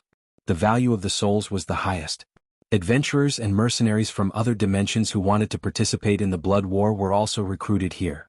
At the same time, this was also one of the gathering points of the demon army in the first layer. An endless stream of demon army would gather here. In the long history of the Blood Wars, Desolate Town was the most valuable strategic target on the first floor. During the most intense period of the war, the city had been attacked by the Demon Elite Legion more than once. The city had also changed hands several times, but in the end, it had been taken back. For the Devils, seizing Desolate Town was equivalent to seizing the seed of order in the upper levels of the Abyss. It would be easier for them to build a portal to the Bator Inferno, mobilize enough troops, and reduce the pressure on logistics. In addition, taking down Desolate Town and several other important locations in the first layer of the Chaos Abyss would be equivalent to Order defeating Chaos. The laws of the first layer of the Chaos Abyss would likely be converted to the Order faction, giving the Devils an even greater advantage. Plain distortion. This was the greatest conspiracy and ambition of the demons in the past several hundred years. The bottomless abyss wasn't static. On the contrary, it was the center of the most chaotic abyss, with infinite possibilities. The Bator Inferno relied on devouring the territories of the bottomless abyss to gradually expand. The battlefield between the bottomless abyss and the Bator Inferno had been merged into the Bator Inferno, causing the size of the bottomless abyss to decrease little by little. Although this decrease was insignificant, it was something that had always happened. The Devils hoped to completely occupy the first layer of the bottomless abyss. If possible, even the Lord of Hell, Asmodeus, would personally take action. This was because only the Lord of Hell, Asmodeus, could completely defeat the demon Lord of Wind, Pazuzu. In a place far away from Desolate Town, there was a huge steel fortress called the Blood War Fortress. It was once a stronghold built by the Demon Legion, but now it was the front line of the Bator Inferno. The entire Blood War Fortress was filled with countless mysterious and complicated magic circles. Fresh blood covered the ground. The air here seemed to contain some kind of power, even the laws of the plane were distorted. The power of the abyss was suppressed. The will of chaos that shrouded the entire bottomless abyss was distorted, expelled, and changed here. The Devils had injected the power of order into this land. This was the most important stronghold of the Devils. The Blood War Fortress was the bridgehead to conquer the entire Rift Plain. If the Demon Legion could take out the important stronghold led by Desolate Town, then the Demon Legion could change the laws of the entire plane. They could drag the Rift Plain into the Bator Inferno and turn it from chaos to order. If they succeeded, this would be a huge victory, even representing the possibility of order defeating chaos in the end. It could also end the endless bloody war in the abyss and completely defeat the bottomless abyss. Countless Devils were busy in the Blood War Fortress. They were preparing for a new battle. This battle was more difficult than the ones they had encountered in the past because their opponent was the Queen of Succubus. This powerful demon lord was different from the others. The Demon Legion she controlled had a certain degree of discipline. If there was a large number of Devils, it would be difficult for the Demon Legion to gain the upper hand. The Queen of Succubus was the most threatening enemy of the Devils. Even if she was not in the Rift Plane, the existence of the Succubus Warlock, Red Shroud, was a headache for the Devils. The Succubus was deviating to the Order faction. The various signs in the bottomless abyss indicated the possibility of the Succubus Queen deviating to Order evil. Especially in a place like Desolate Town, which was filled with the power of order, many people were certain that the Queen of Succubus had changed. However, the Succubus Queen seemed unwilling to submit to the Lord of Hell Asmodeus. Any attempts by the Devils to rope her in were met with the ruthless determination and counterattacks of the Succubus Queen. She used battle after battle to prove that she would never merge with the will of the Devils. Desolate Town.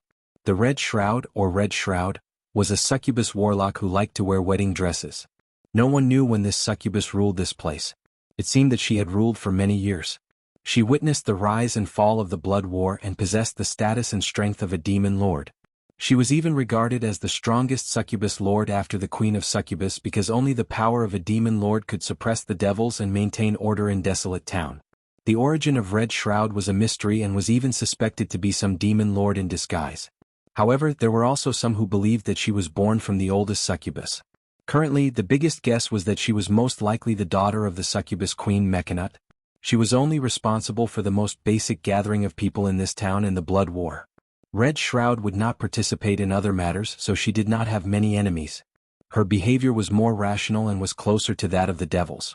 With Desolate Town as the center, dozens of steel fortresses nearby were the territory of the succubus army. Red Shroud was the highest ruler of the succubus, but the actual ruler was the other daughters of the succubus queen, those powerful, radiance nuns. The devils were trying to change the law of the plane. On the Rift Plane, because of the Blood War, the power of chaos and order intertwined. This change attracted the attention of many powerful evil gods and made them realize that the law of the plane was not completely impossible to change. In the bottomless abyss. In the Bator Inferno. Many evil gods were experimenting, trying to change their own god kingdoms into the laws they needed. This change may need the right time because it was very likely to lead to the counterattack of other demon lords or the anger of the terrible Lord of Hell, Asmodeus. The change was hidden in many conspiracies. It seemed that in the entire bottomless abyss and the Bator Inferno, the only ones who dared to stand out and make blatant changes were the Queen of Succubus, Mechanut, and the Queen of Spiders, Lolth. One was gradually moving towards the lawful evil camp. The other was slowly moving from chaotic evil to a neutral evil. The Queen of Spiders seemed to be always brewing conspiracies. She became more rational but also more dangerous. No one knew when the change would be completed, but the Blood War had reached the current situation, and many gods realized the possibility of changing the law of the plane, even if it required a considerable amount of power.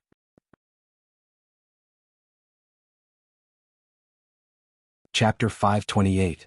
Sauron's figure appeared on the wall again. In an instant, a flame appeared on his dark red skin, and then he turned into a human-shaped flame. His figure was so eye-catching in the darkness, so eye-catching. He was like a torch in the darkness, instantly attracting the attention of many enemies.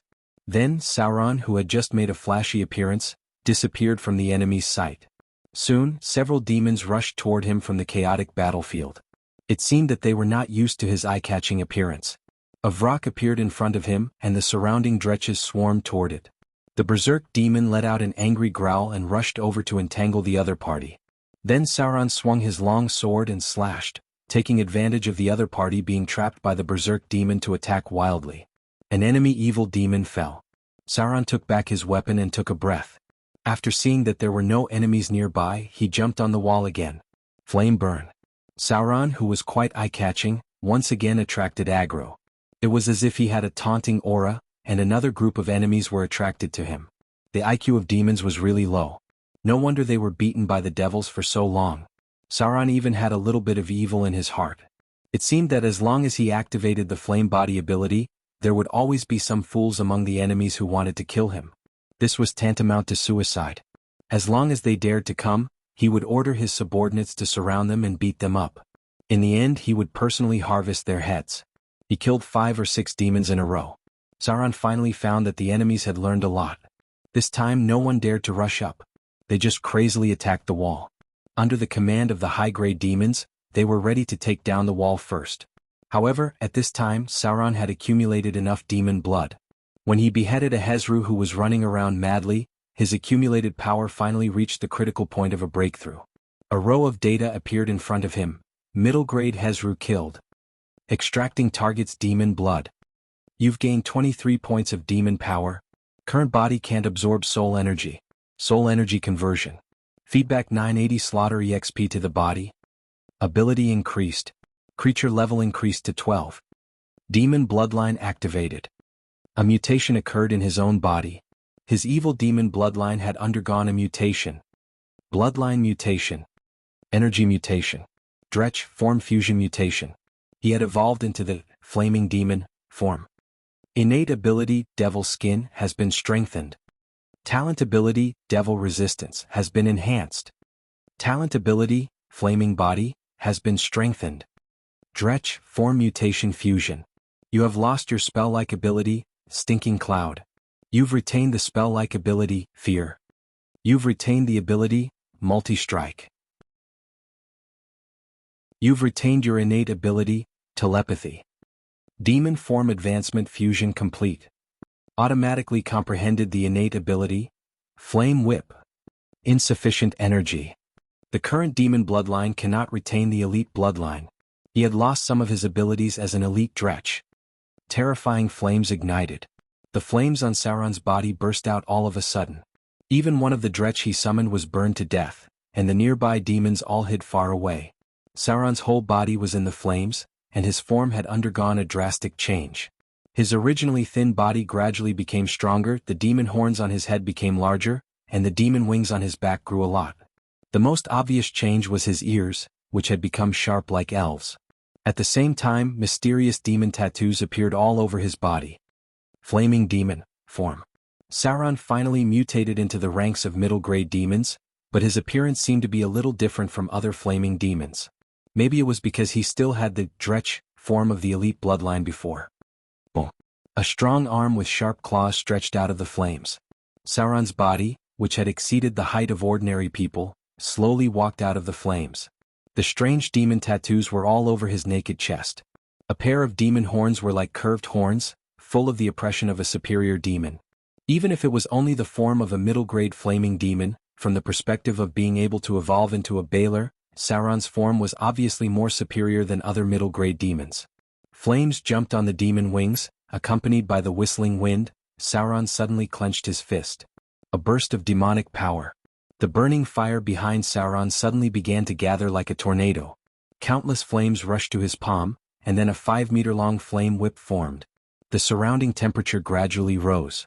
The fire behind Sauron had been completely extinguished, but the flame whip in his hand seemed to be solid.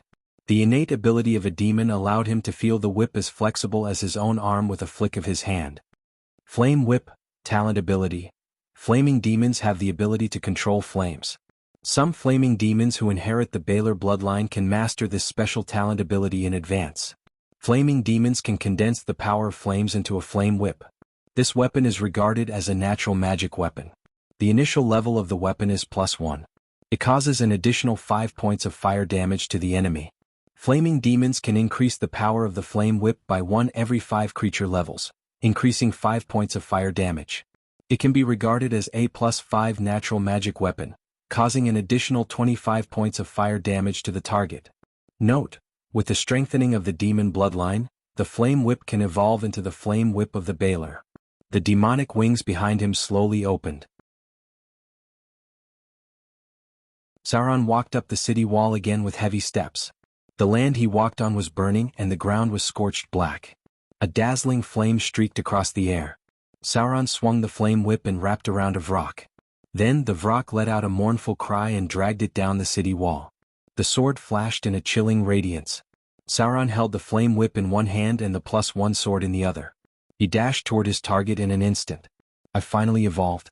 Now, he had the ability to fight other intermediate demons alone. Although Sauron hadn't fully understood the flaming demon's abilities, he was sure that as he accumulated more demon bloodline, he would be able to grasp those abilities bit by bit and eventually evolve into a legendary advanced demon. Flame demon form.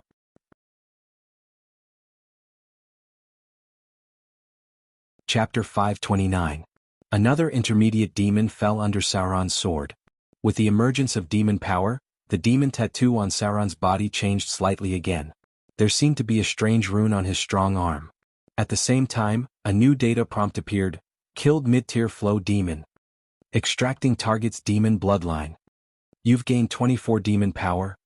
Current body cannot absorb soul energy. Soul energy conversion. Feedback 1050 Slaughter EXP. Ability upgrade. Creature level increased to level 13.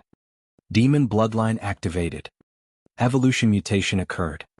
Flaming demon, form gained ability upgrade. You've learned the spell-like ability, Fireball. You've learned the spell-like ability, Burning Hand. You've learned the talent, Strange Weapon Mastery, Whip. You've learned the talent, Weapon Mastery, Long Sword. A new spell-like ability. Sauron's flashy figure appeared on the city wall again, but this time he directly threw out a big fireball. The fireball instantly exploded in the crowd, killing many unlucky people. Anyway, both sides died a lot. After all, many people were seriously injured in the beginning of the battle, and the area covered by the fireball was not small. At this time, Sauron's attributes had become: name, Sauron race, demon form, flaming demon, grade 3, medium creature, creature level 13 attributes, strength 20, agility 16, vitality 20, intelligence 14, wisdom 15, charm 16. Alignment, lawful evil. Note, other demons will be slightly hostile to your actions. HP, 121175 demonic energy, 361500. Skills, sneak 125, literacy 70, intimidation 70, spell identification 70, use magic device 70, listen 85, detect 85, search 60 ability. Flaming body, flaming whip, demon claws, +1 natural magic weapon. Demon skin, damage reduction +10, demon resistance, all resistances +10. Specialty, multi-attack weapon mastery, longsword, xenogenic weapon mastery. Whip spell-like abilities, fear once per day, dominate demon once per day, fireball once per day, burning hand once per day, summon demon telepathy. Evolved into the flaming demon form. Sauron's greatest improvement was the increase in all of his attributes, his increased vitality, and his mastery of the flame whip. Moreover, the damage dealt by his flaming body had increased by 5 points. As he was a monster, although Sauron had 20 points of strength and constitution, he could not obtain the corresponding supernatural abilities because the abilities were integrated into the demon bloodline. In fact, his explosive strength, reaction speed, recovery ability, and so on had all been significantly improved. The power of the Dretch form was reserved. Sauron's demon claws were still regarded as a +1 magic weapon, but he was still more used to fighting with weapons. At this moment, the battle in the Steel Fortress had reached a stalemate. If there were no external disturbances, then it would eventually become a war of attrition. In the end, the number of casualties on both sides might reach half, because sometimes it was normal for demons to fight for a day and a night. The succubus army could still hold the fort for the time being, but the enemy had a clear advantage in numbers. If there were no reinforcements, they would suffer heavy losses. Sauron was always paying attention to the enemies around him. On one hand he was conserving his strength and on the other hand he was looking for injured enemies to finish them off. If there were traces of powerful demons nearby, he would immediately turn off his flaming body ability and escape into the crowd. No matter who rushed in, they would die because there were 3 soul judgment demons and a Glabriza near Sauron. Sauron was very eye-catching. The other allied higher demons naturally noticed him. Since he was an ally, of course they did not want him to die so easily. The succubus officers would occasionally pay attention to him intentionally or unintentionally, dispatching troops to replenish the consumption of Sauron's wall. There were corpses everywhere in front of him. The injured ghouls would retreat from time to time to eat and recover, regardless of whether it was the bodies of enemies or allies, they just focused on eating. The cruelty of the bottomless abyss was undoubtedly displayed on the battlefield. Sauron's injuries were also worsening. No matter how good his skills were and how careful he was, there were still too many enemies in front of him. If he was not careful, he would be attacked once or twice. Dong dong dong. Just when a wall of the steel fortress was about to fall under the frenzied attack of the gnolls, a dull sound of war drums suddenly sounded from behind the enemy. Reinforcements. Sauron looked into the distance in surprise, but soon he could not help but frown in confusion. It was not the reinforcements of the succubus army that appeared, but a group of creatures that surprised Sauron, Taurens. Abyss Taurens. This group of tall, burly and powerful minotaurs held battle axes, heavy hammers and totem poles in their hands. They directly charged into the rear of the Gnoll army. Like a red-hot, thick and hard iron rod, they forcefully stabbed into the Gnolls' buttocks with brute force, causing the Gnolls to howl in pain. The Taurens' equipment was relatively good. Although they did not wear full-body armor, their weapons were quite good. With their tall body and natural strength, they defeated the rear of the Gnoll army. However, they did not seem to want to come to support the succubus army, but more to kill the enemy as much as possible. The Tauren King Buffet? Sauron seemed to suddenly remember something and could not help but slap his head. The group of Taurens in front of him was undoubtedly the subordinates of the Tauren King Buffet. It was the demon lord of the 600th floor of the abyss and the enemy of Yeenagu, the Gnoll King. The 2 biggest enemies of Yeenagu, the Gnoll King, were the succubus queen Mechanut and the Tauren King Buffet. The enemy of an enemy was an ally. The appearance of the Tauren army seemed to want to give the Gnoll King a hard blow. This momentum would soon defeat the enemy in the rear. The Abyss Taurens were tall and had a natural advantage in strength. The attack of this well-equipped Tauren army was earth-shattering. Just their aura alone was enough to frighten many low-grade demons into turning tail and running. Not many ordinary ghouls and gnolls could withstand a few blows from them. The burly Tauren chieftain even wielded a huge, heavy axe, and with a swing of his hand, he left a trail of severed limbs all around him. If it were not for the fact that he did not have the aura of a demon lord, Sauron would have suspected that he was the incarnation of the Tauren King.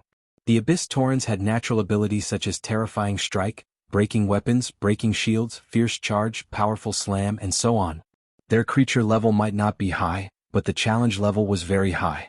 In Sauron's line of sight, a small team of heavily armored Tauren warriors roared fiercely. They pointed their thick horns at the enemy in front of them, and then directly charged at the enemy. In an instant the enemy was knocked off their feet and thrown off their feet. These Tauren warriors were quite fierce, and some of them did not care about breaking one of their horns. They continued to fight wildly with their battle axes. The Gnoll army was finished. Under such a pincer attack, it was impossible for them to hold on for long.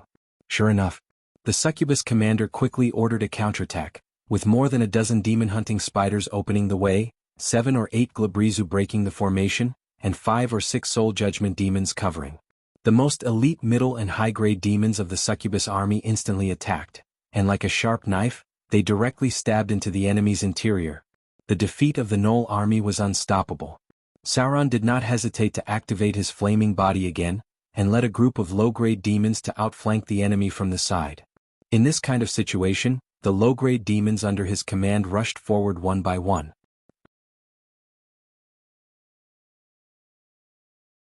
Chapter 530. Northern Tower. When she heard a very rhythmic knock outside the door, the Eye of the North slowly raised her head.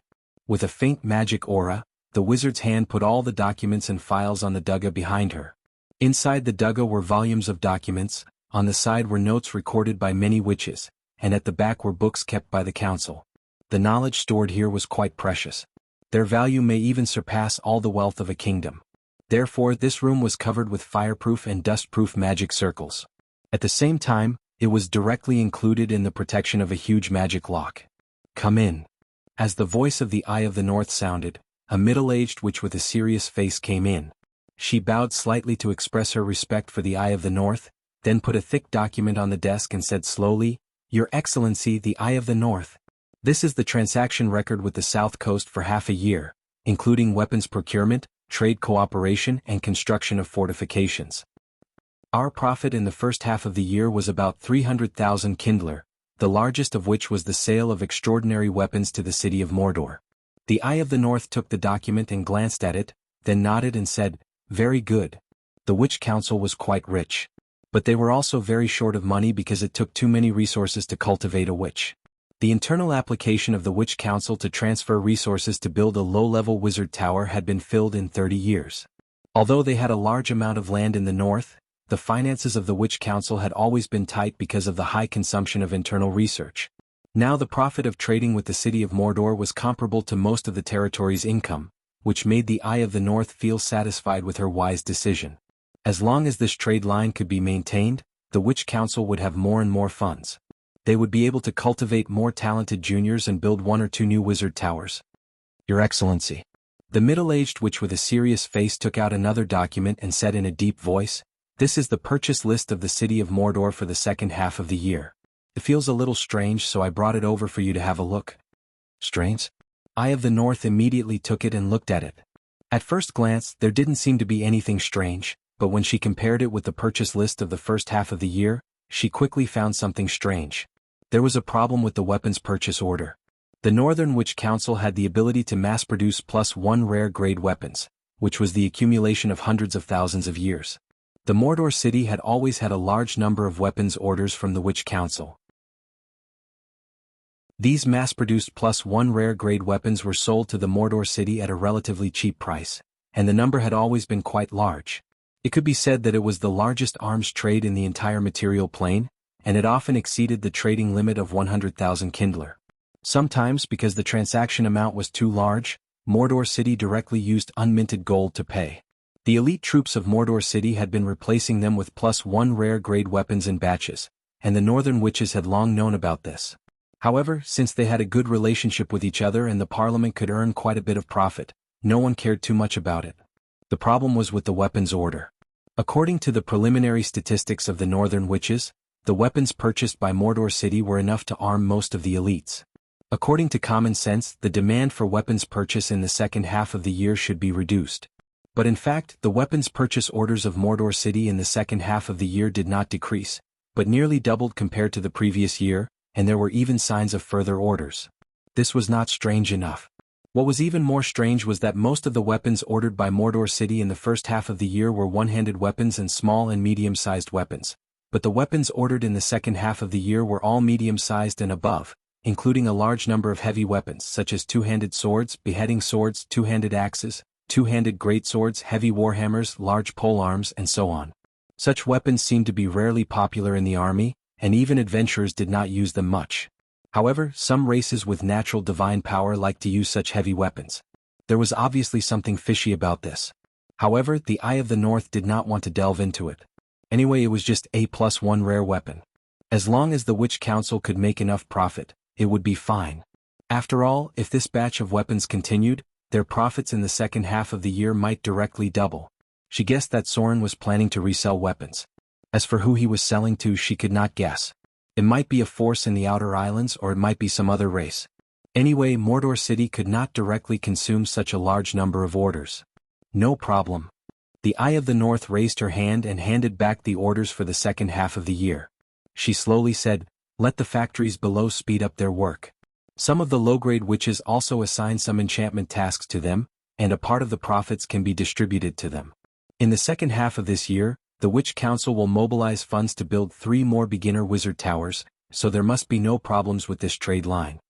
The middle-aged witch immediately nodded and said, "Understood. I'll arrange it now." The Witch Council was originally a neutral organization. For any neutral organization, their own interests were always the most important.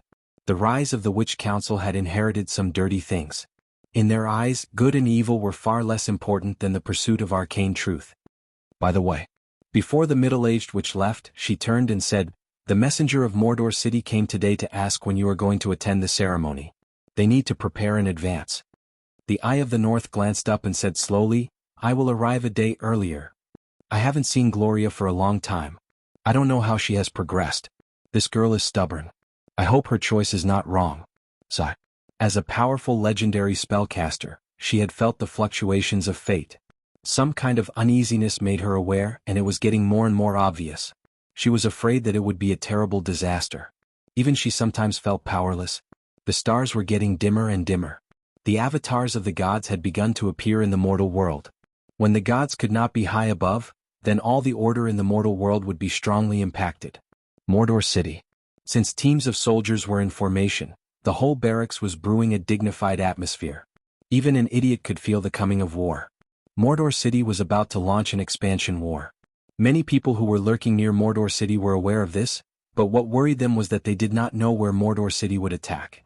And when they learned that Mordor City was only dealing with the nearby indigenous tribes, many nervous forces finally breathed a sigh of relief.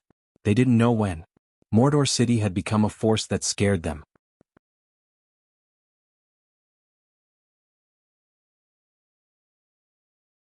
Chapter 531. What did the city of Mordor want? This was what the whole South Coast wanted to know. There was a new god behind the city of Mordor. He also had a close relationship with the Lady of Wealth, the goddess of sea, and the goddess of misfortune. He had a huge pirate army in the secular world, occupied the richest shipping routes in the material plane, had a close relationship with the Witch Council, and the powerful Princess Royal of Arendelle seemed to have a good relationship with him. All these added up made many people feel uneasy, and every move of the city of Mordor attracted their attention. However, Mordor City's movements never stopped. It was either moving here or there. They had collected a lot of information, but the most important information had not been found. They could not guess what Soren, who was standing behind Mordor City, wanted. Now, some people have called the city of Mordor a kingdom built on the outer islands with the territory of the sea as its territory. Port Mordor. At this time it was just dawn and many people were still sleeping, but there were groups of busy soldiers in the dock area. Captain.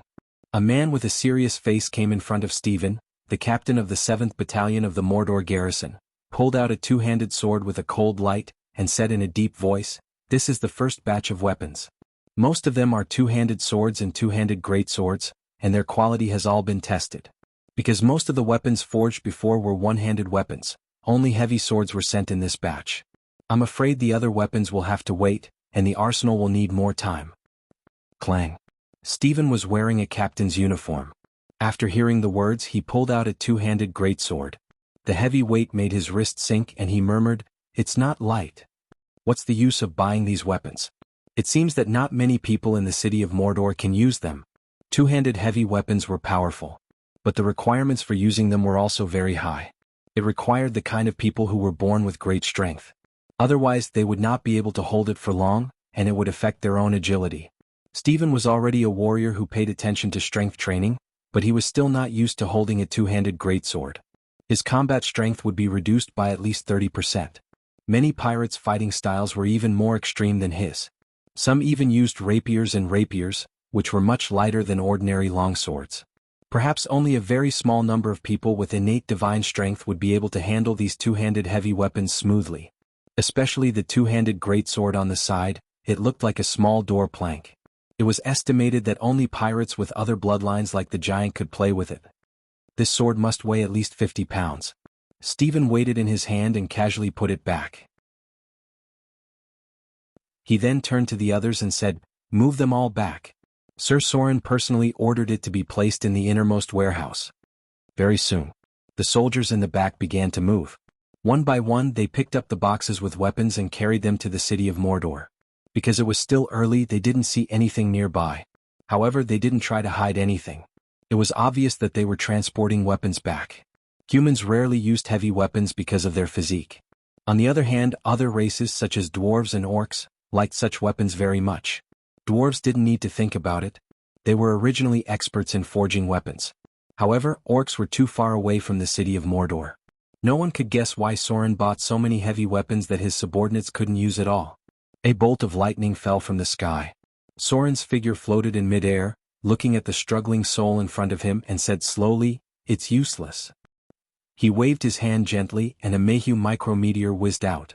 With a violent explosion, it directly tore the soul in front of him. A strange power emerged and turned into invisible light spots that merged into Soren's body. The body of the soul gradually dissipated. It had a very primitive and heterogeneous power of faith. This power was not very useful to Soren, so he could only let it dissipate naturally. Clean up the battlefield. Soren landed gently, turned around and looked at Knight behind him and said in a deep voice, "Capture as many slaves as possible. The city of Mordor needs more labor." Knight immediately nodded and said, "Yes, Your Excellency." The indigenous village in front of them had been pacified. This was the first indigenous gathering place that Soren cleaned up after he was free. In the next 6 months he would sweep all the indigenous people within 100 kilometers of the city of Mordor, completely eliminate them or force them to migrate, and lay a good foundation for the next expansion plan of Mordor. The scattered battles were still ongoing. However, there was no need for Soren to do anything. The pirate leaders were capable of doing things, and many middle-level officers were gradually trained. Capturing slaves, cleaning up the battlefield and transporting the spoils. Everyone was busy in an orderly manner. Under Soren's iron rule, the pirate army had gradually learned order and discipline. This was their first appetizer. There were still many battles to come. In the future, except for the totem soul that would be personally dealt with by Soren, the other enemies would be dealt with by them. This was also a kind of training. The real elites grew up in killing. A soul that was not strong enough. It only provided Soren with 2 divinity points, but it didn't matter. In the future it could also increase his power a lot. There were many divine creatures scattered in the outer islands. If he could spend a lot of time cleaning them up, it could increase his power a lot. After all, this was a hidden power that had been brewing for thousands of years. So, the pirate army finished cleaning everything up, and the whole village was on fire. Soren nodded to the pirate leaders under his command, and then cast a teleportation spell. His figure instantly returned to the city of Mordor. This was the convenience of being a spellcaster. Although gods also had a very powerful spellcasting ability, it was a priest's ability that consumed divine power. They were much worse than wizards in all aspects. The priest level that gods were born with could only be used as auxiliary combat power. Back to the city of Mordor. Soren began a new round of learning and training. Becoming a god was not the end of a powerful path. On the contrary, becoming a god was just the beginning. Soren needed to learn how to master the power of the gods, how to control the Church of the Gods, and how to learn various knowledge and spells of wizards. During this time, his knowledge had increased by 30 points, and he was almost done with the spells that he had left behind. At this point, the advantage of learning spells of gods was obvious. Time passed little by little. The time of the military parade in Mordor was getting closer and closer. It was said that the incarnation of the goddess of joy had appeared in the south. Anyway, no one knew whether it was true or not. They just heard that a rich city in the south held a grand celebration ceremony. This was not the key to the problem. The key was that that day was not a celebration at all, and there was no important festival. The whole city held a 3-day celebration in front of them, which was simply puzzling. If there was anything important, it was that there seemed to be traces of liches in the material plane. These liches were all academic nerds. If it was not a big deal, liches basically rarely appeared in the eyes of mortals. They were originally undead creatures with a long life to squander. Most of the time, they hid in their lairs to do academic research or to plan some terrible conspiracies. Under normal circumstances, a lich might not appear for decades or even hundreds of years, but now that liches were seen everywhere, the meaning was not simple. The more powerful the existence, the more difficult it was to move around, and the greater the restrictions. Other things aside. If a lich suddenly appeared in Mordor and said that he was here for sightseeing, Soren would not believe it even if he was beaten to death. The most likely possibility was expulsion or a direct war. The appearance of liches made many human kingdoms nervous. The elves also set up a cordon near the forest. The undead were dangerous to any living creature, and liches were even more dangerous.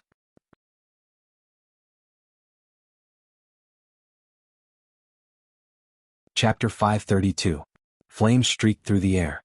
Sauron swung his flaming whip at an injured Vrock. It nimbly dodged the attack, but was still touched by the flaming whip. In an instant, a large patch of its skin was charred black, and it let out a miserable shriek. Although the flame whip was only regarded as a +1 magical weapon, its actual combat effect was comparable to a legendary weapon. As long as the creature was not completely immune to fire damage or had amazing resistance, it would be easy for it to slowly grind them to death. Sauron's advantage was his attack range. He didn't aim to kill the enemy in one hit because the battlefield was too chaotic. His main goal was to occasionally touch the enemy and be careful of his back. Not only were there enemies who might appear, but there were also allies who were in a frenzy. There was no other way. This was the nature of a demon. Sometimes, when they were in a frenzy, they would cut down anything they saw. The Vrock's injuries were getting worse and worse. When Soren slapped it on the head, the Vrock finally died with a scream. A row of data appeared in front of his eyes. Middle-ranked Vrock killed. Extracting target's demon bloodline. You've received 21 points of demon energy. Current body unable to absorb soul energy. Soul energy conversion. Received 950 slaughter EXP. Ability increased. Creature level increased to level 14. Demon bloodline activated. A mutation occurred in his own body. Flaming demon, form gained ability. Demon domination, gained ability. Fireball, cast level increased. Burning hand, cast level increased. It had to be said that leveling up in the abyss was just too fast, especially in the Blood Wars. Any demon here could be a mini-boss, but here they were just cannon fodder. The Blood Wars were the easiest place to nurture a legend, but it was also the easiest place to die. In the Blood Wars of the Abyss, leveling up was as fast as dying. There were many creatures joining the Blood Wars every day, but not many could leave alive. Across the multiverse, only the most insane mercenaries would join the Blood War. There were other demons around Sauron who were advancing. For example, after a berserk demon successfully killed an injured Hezru, its demon bloodline immediately accumulated to the limit, and it became a new Hezru in a violent change of form. Unfortunately, it was quickly killed by a demon-hunting spider because it was blocking the spider's path. The mutation speed of ordinary demons was far slower than that of Sauron. Perhaps it was because their efficiency of fusing with the demon bloodline was not high. A timid fiend might need to kill a large number of enemies to level up, but Soren only needed about half of them. This was the power of the soul. Maybe it was because the killing power was still working on Sauron, or maybe it was because of the original soul of a god. It was hard to say exactly what it was, but Sauron's speed of advancement was indeed much faster than ordinary demons. In the bottomless abyss, demons with fast advancement represented pure enough souls. It seemed that the soul power was easier to evolve here. The purer the soul, the easier it was to transform into powerful demons and devils. Sometimes, the Demon Lord and Devil Guild directly molded pure souls into high-grade demons and devils. But if it was a poor soul, it would be destroyed in an instant. Sauron carefully avoided the high-grade demons.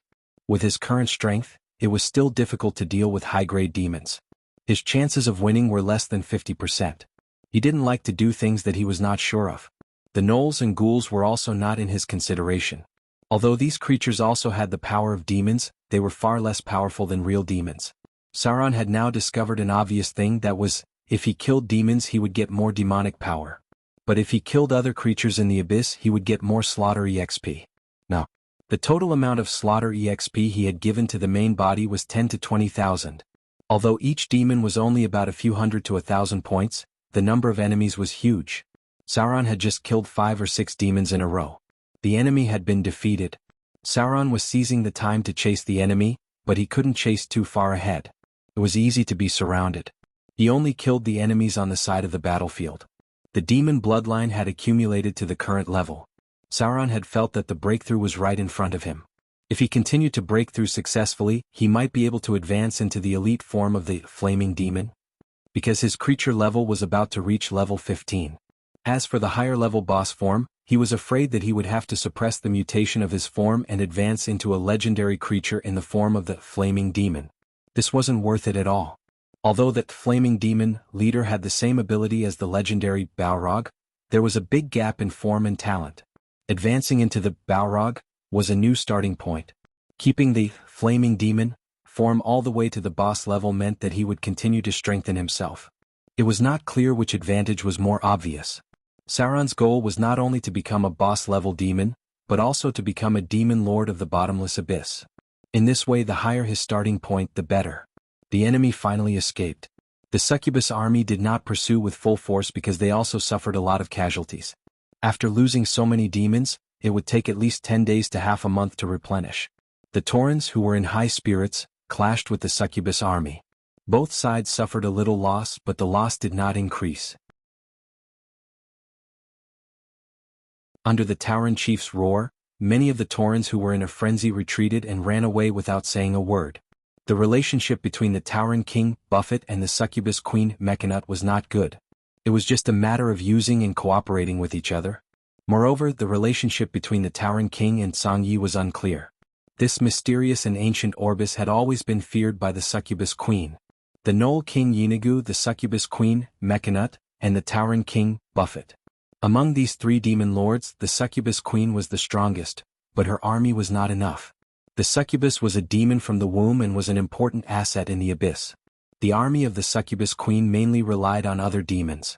The Knoll king Yeenagu was not very powerful, but he had an ancient Orbis corpse behind him. No one knew what he got from it. And because he had conquered the Ghoul king, he had the largest number of troops. After all, it was much easier to create undead. Among the army of gnolls, ghouls, and demons, the Knoll king Yeenagu had the most suppressive force. Finally, there was the Tauren king, Buffett. The Taurens under him had good fighting power, but the Taurens had never been a productive race. Most of the time, it was beaten by the Knoll king Yeenagu. Today it was a fierce counterattack. This was the distribution of forces in the nearby area.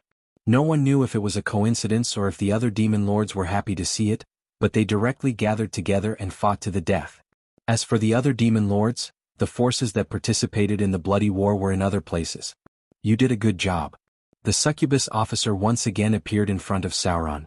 The other party looked at Sauron's naked chest, which was engraved with a mysterious demon tattoo, as if it had a strange charm. The succubus officer crossed his legs, stuck out his tongue, licked the corner of his mouth and said in a seductive tone, "I admire you very much. From now on you will be in charge of this military camp. If you are interested you can come to my tent tonight. I don't mind bringing you some wonderful pleasure." Ah! The succubus officer smiled and left. Sauron was promoted again. The nearby demons were still hostile to him, but this time it seemed to be a lot less. The reason was only because Sauron had become stronger.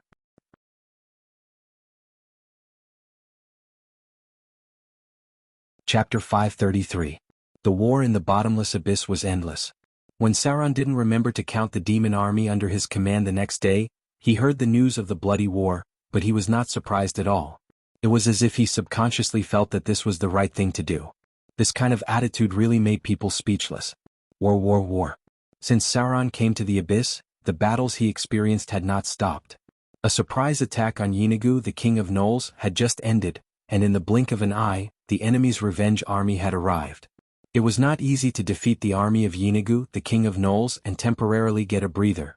In the blink of an eye, the order for the entire succubus army in the Steel Fortress to participate in the Abyss Blood War was issued. This order could not be violated at all because the Abyss Blood War was the most important battle. As long as they received the order, they must all participate. No matter how many troops they had, if they dared not participate they would be punished.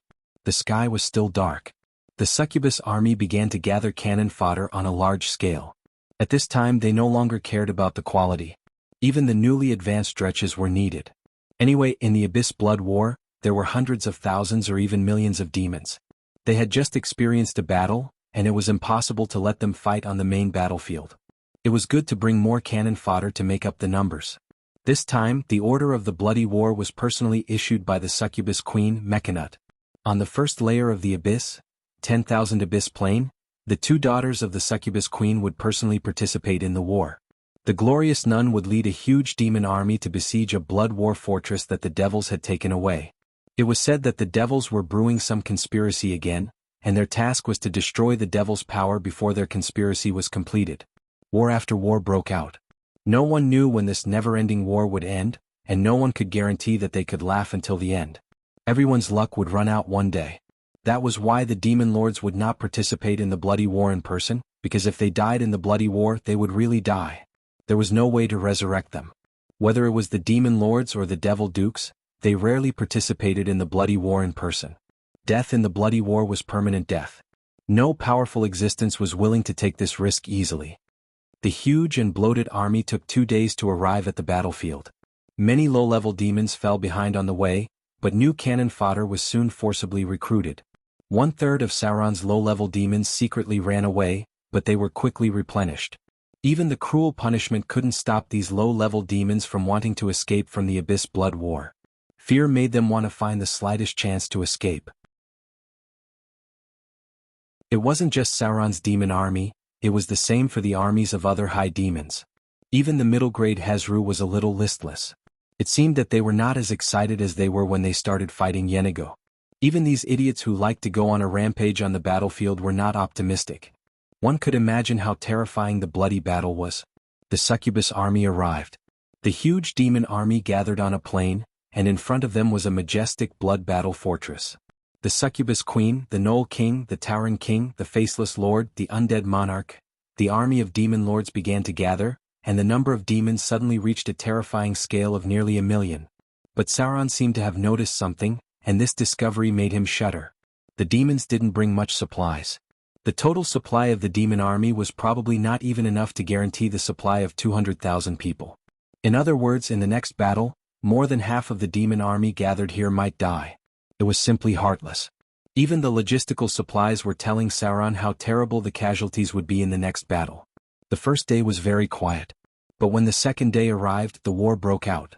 The huge demon army gradually approached the blood battle fortress in front of them. In their field of vision were war machines glowing with cold light. The demons were well equipped, and there were a large number of munitions factories in the Baator Inferno. The first line of cannon fodder was the low-level undead. The second line of cannon fodder was the low-level demons. The third line of cannon fodder was the low-level demons and undead.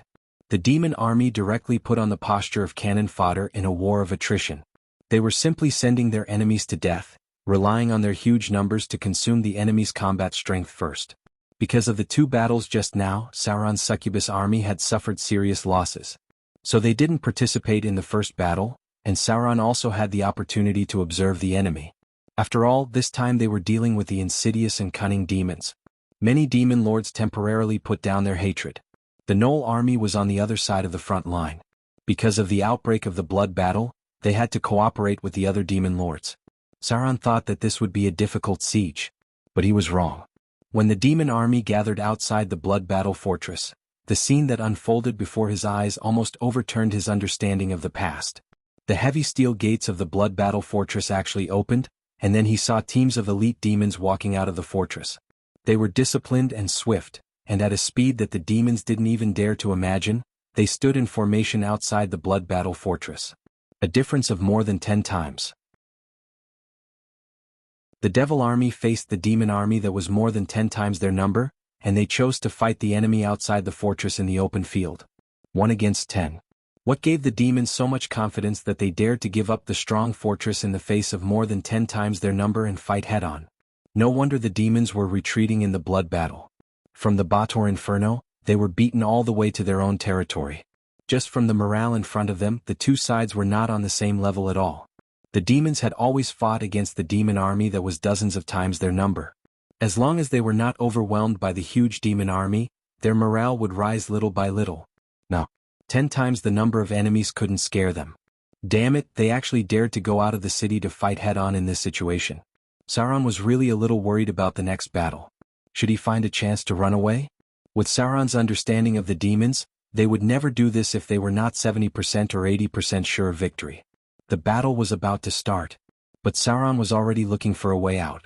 He couldn't affect the battle at this level much, so it wasn't worth it to lose his life in the blood battle. Perhaps there were a lot of demons who had such thoughts.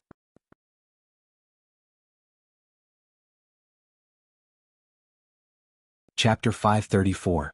Strict orders were given and order was maintained. That was Sauron's first impression of the demon army. The army was the embodiment of order, and as the evil demon army, they were the embodiment of order. It could be said that if not for the endless demon army in the abyss, the Bator Inferno would definitely have the ability to attack other planes and even the upper plane, Mountain Paradise. The demons kept advancing in the Blood War, but they also kept falling in the Blood War because the number of enemies was too large. Facing enemies that were more than 10 times their number, the demons would always make mistakes. But even so, the Lord of Hell, Asmodeus, still accumulated some power. It was an absolutely elite army of devils. He was ready to throw them into the war that would decide the fate of the Abyss and the Bator Inferno. After thousands of years of blood war, the demon lord knew how to transfer the elites to the rear, and Asmodeus knew this very well. So there had always been a legend that in the depths of the Bator Inferno, there was a terrifying demon army that could fight all the way to Mountain Paradise. Asmodeus rarely interfered in the blood war in the Abyss. He only let his underlings attack the Abyss, and no one knew if he had other plans. Dong, dong, dong. Facing the huge demon army, the demon army only sent out a small team of soldiers.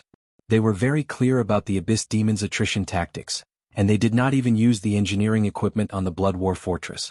Is that a bone demon? Sauron was not as familiar with the Bator Inferno as the Abyss, because the more orderly a place was, the stricter the rules were, and the harder it was for adventurers to find a loophole. In the Bator Inferno there were many places with strict order. The demons did not reject outsiders from other planes, but their attitude was definitely not friendly. In the Abyss, one could wander around as long as one did not provoke some powerful demons. But in the Bator Inferno one could not do so. The demons' conspiracy made many adventurers tremble in fear. Sauron had been to the Bator Inferno before, but he did not go deep because the deeper the Bator Inferno went, the more dangerous it was. It was even more dangerous than entering the territory of the demon lord. Bone Devil. It was a type of intermediate demon with a challenge rating of 10 and above. Its innate strength, dexterity and constitution were 21 and above. Such attributes were not very strong for a demon because there were many demons in the Abyss who were naturally muscular. However, war was not something that could be easily influenced by one person's strength. War was a life and death battle that emphasized discipline and cooperation. A group of bone devils faced the demon army that outnumbered them by 1,000 times. Almost none of them showed fear on their faces. On the contrary, their eyes were filled with contempt. Ice wall. Ice walls rose on the battlefield. This was the innate spell-like ability of bone devils. They liked to cut up large groups of enemies like this. The huge demon army was divided into chaotic groups, and some even started killing each other. The only ones that weren't affected were the undead cannon fodder. More and more demon lords preferred to use undead instead of demons. Although the low-level undead did not have high intelligence and could only accept simple orders, it was still much better than the demons rushing up in a chaotic swarm. Fear aura. Another innate ability of bone devils was that they possessed a special aura halo. Fear aura innate ability. Bone devils can launch a fear aura with a radius of more than 3 meters in an instant action. Any affected creature must forcibly pass a will immunity check, otherwise it will be affected by the same effect as fear, equivalent to a casting level 7. Creatures that successfully pass the immunity check will no longer be affected by the fear aura of the same bone devil within 24 hours. Other demons are immune to this aura. The immunity difficulty is affected by charm.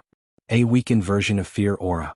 It was not as large as the Son of Fear, and the effect of fear and the difficulty of immunity were completely incomparable. However, it was more than enough to deal with these low-level demon cannon fodder. The bone devils rushed directly to the army that was thousands of times stronger. Any low-level creatures that were close to them fled in fear. Dretches were originally timid creatures. As a result, they lost any effect at all. The bone devils were completely slaughtered. Even after killing more than 10 times the number of enemies, they did not have any casualties. Flames fell from the sky. The Devil Legion seemed to want to eat all these demon cannon fodder. In Sauron's sight, the battlefield was burning with raging flames, and the figures of the demons were easily shuttling through it because most of them were immune to fire damage. However, the demons couldn't do this. Their resistance could only resist a portion of the damage and not be completely immune. Only a small number of demons and special forms like Sauron could be immune to fire. This was the most common tactic of the demons. The battlefield was turned into a sea of fire, and then all the enemies were destroyed little by little. The low-level undead were burned to death in large numbers. Most of the low-level demons had lost their morale. They trampled on each other to escape the battle, but they were ruthlessly killed by the demon warlords behind them. This was a bloody battle. The Blood War was the most terrifying Azura battlefield in the multiverse. Even the gods had to be prepared to face death here. The demons could not hold on any longer. The situation was quite unfavorable from the beginning of the battle. The Devil Legion's main forces had not yet been dispatched, and their own cannon fodder troops had already suffered heavy losses. In the end, the high-grade demons began to send more powerful cannon fodder to the battlefield. They could not sit back and watch the enemy kill all the cannon fodder. With the roar of the Hezru, a group of middle and low-grade demons were dispatched. The figures of Hezru, Vrox, Berserk demons, hunters, and so on all appeared in the battle. Some powerful demons seemed to be unable to hold back their nature and joined the battle in advance. And at this time, the Devil Legion was still as motionless as a mountain.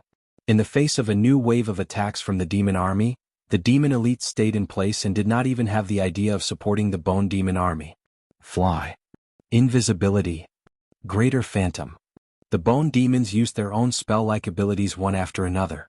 They used fly to avoid many enemies, and invisibility easily allowed them to advance and retreat freely. The spirit of fear still covered the battlefield. As long as it existed, all the demons with weak will would be useless. However, at this time the Devil Legion had changed. Their two wings opened towards the side door, and many middle-grade and high-grade demons flew into the sky. It seemed that they intended to expand the battlefield further. They knew the nature of demons very well. When there was enough chaos, madness would make demons kill each other, which could make it easier for the demons to deal with the enemy. The flames were not enough. The demons liked to cover the whole battlefield with fire. They would use all means to lead the advantage of the battle to their side. The fire was the most obvious advantage. As long as the demons fought in the fire, they would be hurt, but the demons would be unaffected. If the enemy withdrew from the battlefield, then with the chaotic nature of the demons, they would directly collapse and retreat. All they needed to do was to chase and kill the enemies. An undisciplined army was so pitiful. The demons knew very well that once the battle broke out, the demons could only fight to the death. If they could fight, they might be able to defeat the demons. If they could not, it would be a big defeat. If it was the latter, the Devil Legion could win precious time to breathe. A devilish flame ignited. With the actions of the high-grade demons, there seemed to be some different flames on the battlefield. The other demons did not seem to be aware of it, but Sauron, as a flaming demon, felt it very clearly. This was the Hellfire. A magical flame born in the Baator Inferno. Sometimes even low-grade demons could be burned. These flames had more terrible lethality. The casualties of the demons were increasing. But they still did not notice. The timid ones wanted to escape and the courageous ones just rushed forward. The situation on the battlefield was getting worse and worse. But at this time, Sauron's army suddenly received an order to attack. They needed to surround the enemy from the side and try to eliminate a small group of demons.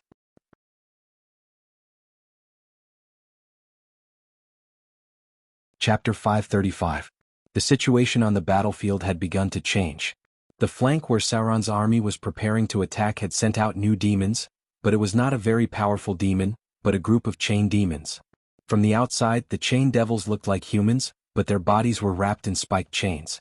These spiked chains were their clothes, weapons, and armor. Chain demons had special combat skills. They could control 4 chains at the same time. The effect was sometimes equivalent to a long whip, which could entangle the enemy. The challenge rating of chain demons was 6. Although their attributes were not very strong, they were still very troublesome to deal with. The Blood War Legion led by the demons rarely saw the lowest level of lesser demons and imps because bringing these cannon fodder would further increase the logistical pressure of their expedition to the abyss. Moreover, these souls that were not good enough might not be able to advance.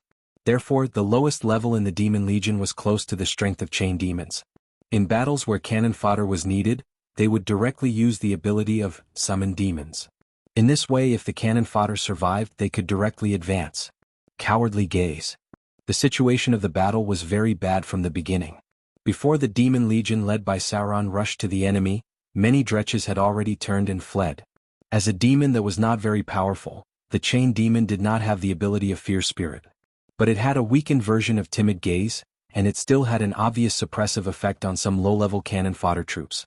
Especially when the battlefield situation was unfavorable to the demons and it was almost a one-sided massacre, the effect of this ability was even more astonishing.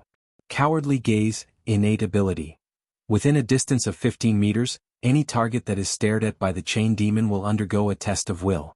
The stare of the chain demon can make the target feel timid and afraid.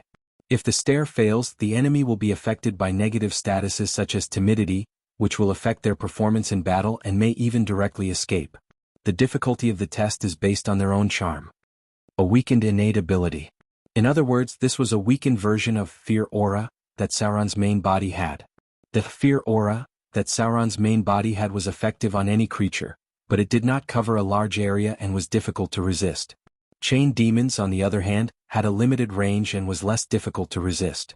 They could only be used against low-level demons. Among the innate abilities of the devils, many of them had spell-like effects that made the enemy feel fear. Many middle and high-ranked devils had a weakened version of fear aura. A single chain demon was enough to fight a large number of cannon fodder. Sauron did not have enough intermediate demons as support, and many dretches had already escaped before they even reached the enemy. The situation on the battlefield was very bad. There were raging flames everywhere.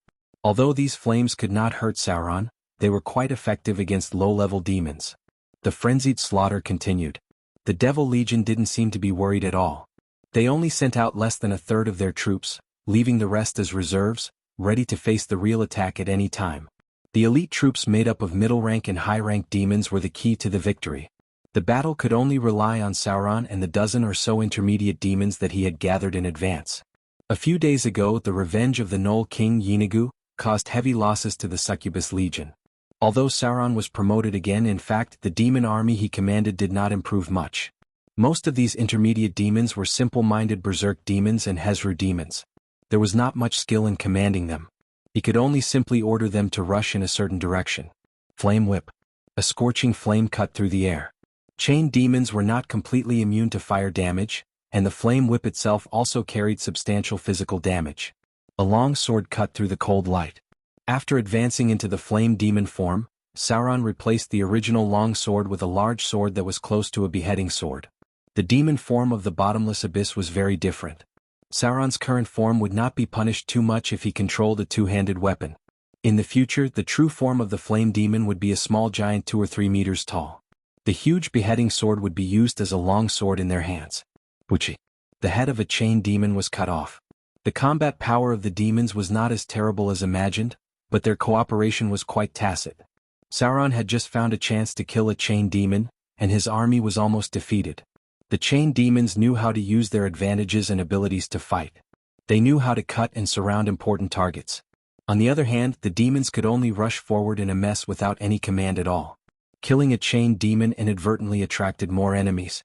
It seemed that the demons intended to turn around and behead Sauron. A row of data appeared in front of him. Killed a middle-grade chain demon. Extracting the target's soul power. You've gained 32 points of soul power. You've successfully absorbed the target's soul power.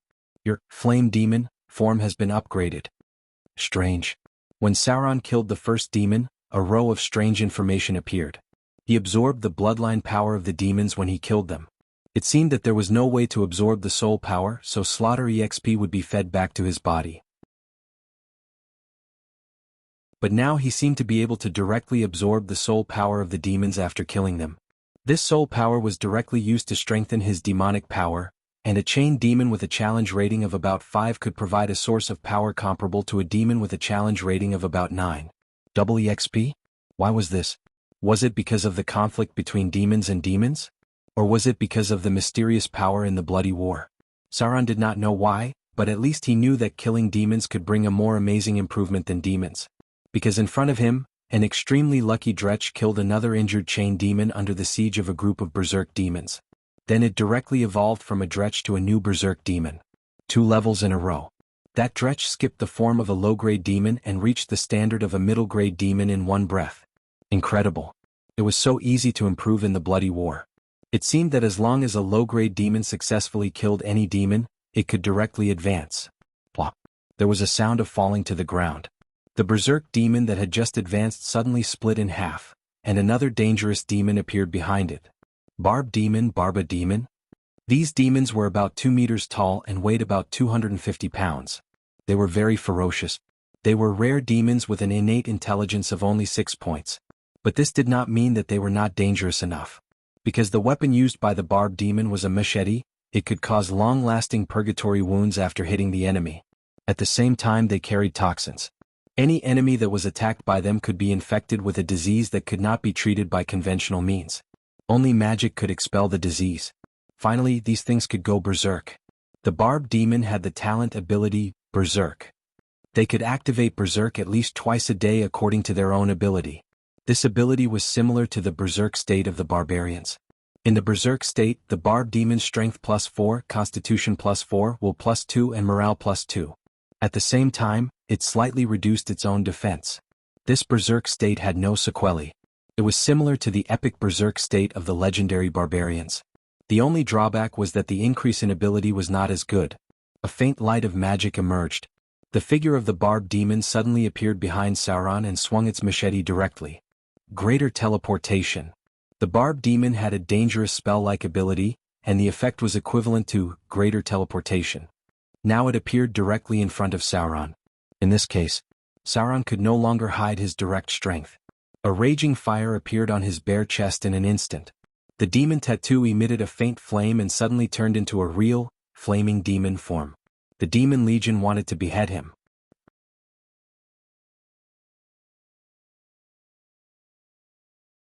Chapter 536. Devils were always very good at finding the enemy's weakness on the battlefield. Sauron was the biggest weakness of this group of devils. In their opinion, as long as they beheaded Sauron, the devil army in front of them would definitely spread out. It was because of this devil that these weak enemies could cause them casualties. No matter how suppressed the devils were, they still had the advantage in numbers. Concentrating their forces to kill an enemy would cause them a lot of casualties. Even if it was 10 times the loss in exchange for a chained devil, it was still worth it for Sauron. You want to behead me? Sauron had always been used to beheading his enemies. He did not expect to be the one being beheaded this time. He did not have the strength of his main body and could not hide in the shadows. Therefore, in the face of this situation, the first thing he did was to activate his flaming body and quickly retreat to the rear. At the same time, he pulled over the devils he summoned and controlled to resist. Barb devils and chain devils were the main fighting force of the devil army. If the barb devils were more complete, they would have the ability greater teleportation, which was close to that of a high-ranked devil. In the past, they used the teleportation ability to leave the battle and continue to fight after recovering from their injuries. However, the current situation was that they were using greater teleportation to split up and surround Sauron from all 4 directions. The devils did not believe that this devil, who seemed to be the leader, could escape in this situation. I can only fight head-on. The real test of Sauron's peak fighting skills had come. About 5 barb devils surrounded him. The nearby devils could not be counted on as cannon fodder. It was fortunate that they could delay the chain devils and get closer. Sauron did not have the ability of his main body. If he fought in his current, flaming devil form, he would definitely die if he was surrounded. This was the greatest danger of the Blood War. You could not be sure when you would become the target of the high-ranked devils, because the devils knew that once the leader was killed, the devil army would automatically collapse. Scorching flames ignited on Sauron's body. Because the entire battlefield was set ablaze by the devils, his true form of the flaming devil was not very eye-catching. This should be the most fortunate thing. Left. Sauron did not continue to retreat. Instead, he suddenly pounced on the barb devil on the left. He flicked his wrist and lashed out with the flame whip. At the same time, he flapped the demonic wings on his back to jump higher. He crossed a distance of nearly 30 meters and slashed at the enemy in front of him. The attributes of the barbed demons were not very strong. Their greatest ability was to go berserk. Sauron had gained some advantage in size after advancing to a flaming demon. Relying on the demon wings, he could achieve instant high-speed dash. Clang. Sparks flew. Sauron slashed his sword at the barbed devil in front of him. The barbed devil brandished his long sword to parry the attack, but to his surprise, the moment his attack was parried, Sauron lashed out with the flame whip, wrapping around the barbed devil's body and locking the upper half of his arm. The flame whip was not a pure energy form. The flame whip summoned by the fire demon was regarded as a natural magic weapon. It was a summoning equipment with a form. One of the signature abilities of the Baelor was to use the flame whip to entangle the enemy. Pucci. Blood splattered out of the wound. Sauron would never miss such a good opportunity. He instantly waved his sword and slashed at the enemy's head. The sword form, beheading, technique broke out and chopped off the enemy's head on the spot. Be careful. A warning in the infernal language came from behind. The demons obviously found that the demon in front of them was a little different. His combat skills were quite superb, and he knew how to use tactics and advantages to deal with the enemy. He even knew how to feint and attack their weakest point. Of the 5 barbed devils that were just teleported to behead, the one Sauron killed was the weakest. A hole appeared in the encirclement. Sauron jumped up and wanted to break out, but at this moment, a chain devil suddenly rushed over. Accompanied by flying cold chains, it directly wrapped around his arm. Damn it! Sauron roared and slashed down with his sword. Sparks flew in front of his eyes, but the +1 rare weapon in his hand could not cut it. Weapon. Weapon, weapon, weapon. As a profession that valued close combat, Sauron once again tasted the pain of not having a suitable weapon. The long sword in his hand could not cut the chains of the chain devil. If only he had icing death in his hands. Without giving Sauron a chance to think, the barbed devils behind him were getting closer and closer. In desperation, Sauron could only rush back to the chain devil in front of him. A flaming whip lashed out fiercely. Flames roared. Seeing that the barbed devils were getting closer and closer, Sauron's peak combat skills completely broke out. The flame whip attacked from an extremely tricky angle, and at the same time he waved his long sword and used the sword form, spinning strike, technique. Pucci. Plop. A bloody wound appeared on Sauron's back. The nearest barbed devil directly slashed his back with its sword, and even the white bones could be seen after the flesh was cut open. However, in front of Sauron, the chain devil that entangled him was instantly killed. In the face of Sauron's sudden attack, it could not even withstand a round of attacks. After all, Sauron's challenge rating had exceeded level 10, and he was close to the elite form of Flaming Devil. A row of data appeared in front of him. Intermediate chain devil killed. Extracting target's soul power. You've obtained 36 points of soul power. You've successfully absorbed target's soul power. Your Flaming Devil form has been upgraded. Unknown mutation. Your soul power has undergone an unknown mutation. Part of your ability has undergone a fusion mutation. Unknown power triggered. Your body has undergone a fusion mutation. You've learned the special ability, Cowardly Gaze. Unknown mutation. Main body soul power has been transferred. The special ability, Cowardly Gaze, you've learned has transformed into Fear Gaze. In an instant, a trace of blood-red light appeared in Sauron's eyes. Under his sudden burst of terrifying gaze, the barbed devils that were approaching behind him suddenly stopped. Sauron's gaze was so terrifying that it was as if they were facing a powerful archdemon or even some terrifying evil god. The blade of the sword flashed a cold light. Sauron flapped his injured demonic wings and flew over. Seizing the moment when the enemies were frightened by the fear gaze, he once again beheaded a barbed devil that was close to him.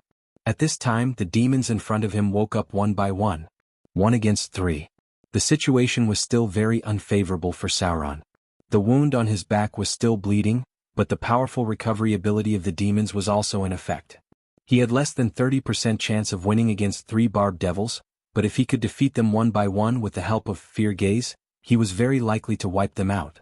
The power of the demons seemed to have triggered the soul power of the main body. The innate ability of the chain devil, Cowardly Gaze, caused Sauron's ability to be upgraded for some unknown reason, directly inheriting the power of the main body, Fear Gaze. In this way he really had some confidence in reversing the situation of being hunted down and beheaded.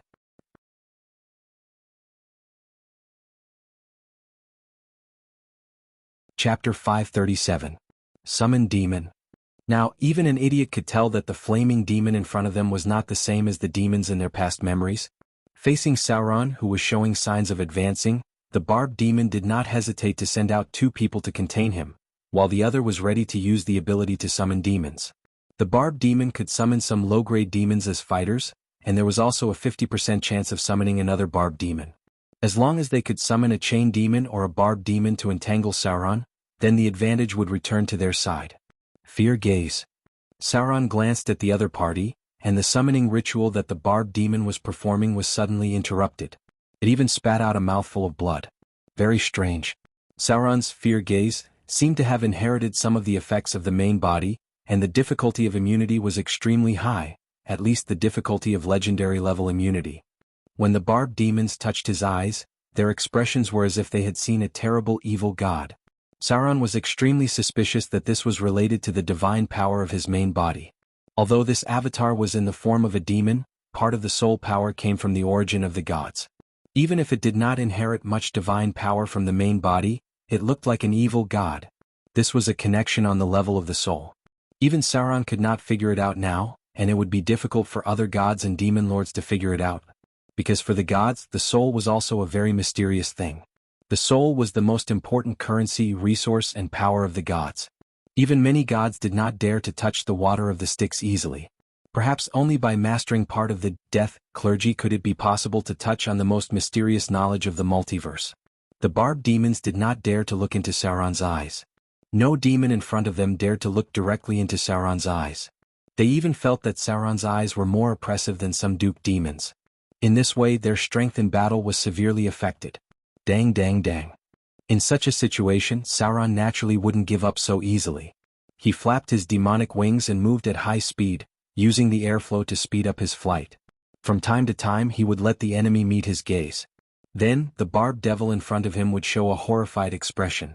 Whether it was its attack speed or strength, it was obviously much weaker. Sometimes, it would even be in a temporary state of rigidity. Pucci. Another devil fell to Sauron's sword. The more Sauron fought, the braver he became. On the other hand, the demons in front of him were somewhat restrained. They even had the intention to escape. He couldn't let them escape. How could Sauron allow the power of the soul to slip away? Killing demons in the blood war would give him double the power of a demon. This would help him quickly gain a foothold in the abyss. He did not know if he would be so lucky in the next blood war, or if he would encounter a stronger demon. So now that there was an opportunity to kill an enemy, he could not miss it. The increase in strength from killing evil devils was simply too fast. It seemed that in the rules of the blood war, there was a huge power from the abyss that helped the demons absorb the souls of the demons.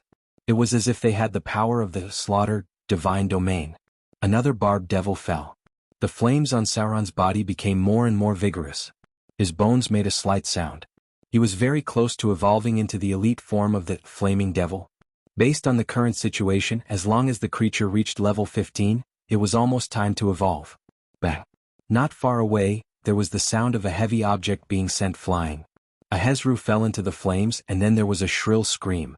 A tall bone devil directly nailed it to death in the flames with a sharp sword. The flames burned around it, but it was not affected at all. After the bone devil killed a Hezru, it glanced around and quickly found Sauron's figure, as well as the corpses of the barbed devils that fell around him. This was a bone devil more than 3 meters tall. It should weigh more than 500 pounds. The weapon it used was a two-handed sword stained with demon blood. There were almost no wounds on the bone devil's body, which meant that it had not been hurt from the beginning to the end. The bone devil was also known as the Othello devil, which was the backbone of the Devil Legion. The one in front of him obviously belonged to the rank because it had a strange dark red armor on its body. This was the steel forging process from the Bator Inferno. The Bator Inferno had a large number of munitions factories.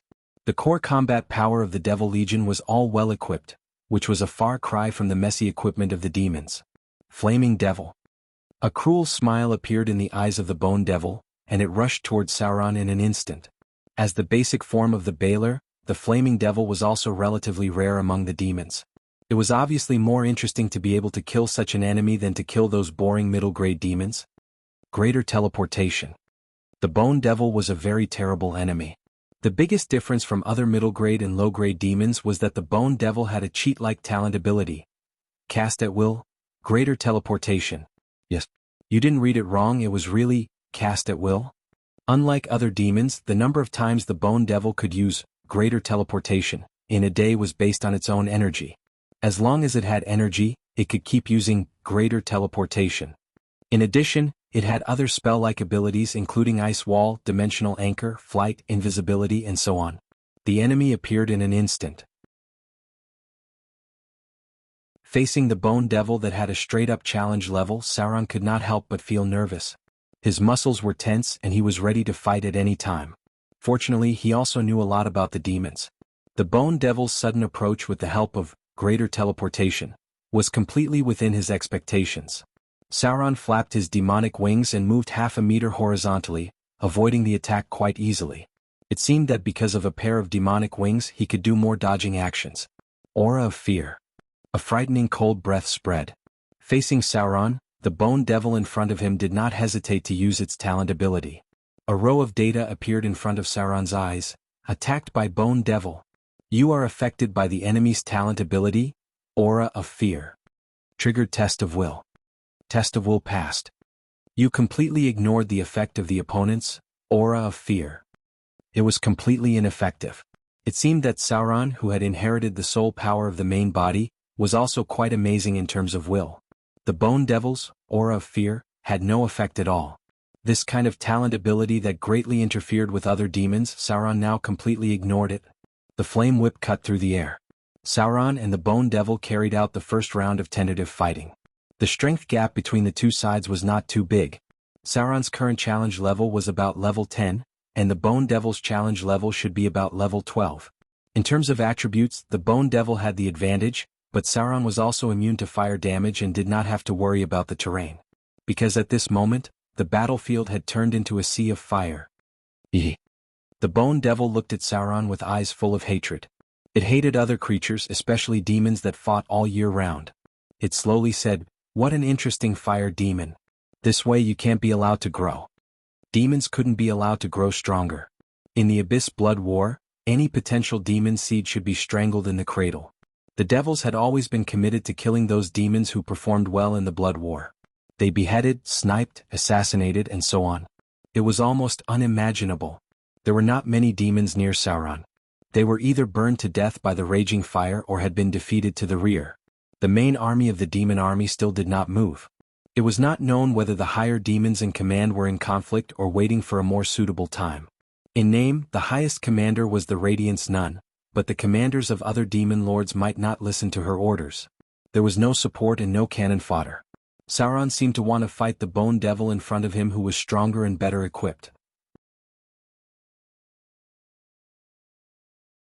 What made him most afraid of the other party was the greater teleportation that could be cast at will, so Sauron actually counterattacked in this situation and closed the distance with the enemy in front of him to fight hand to hand.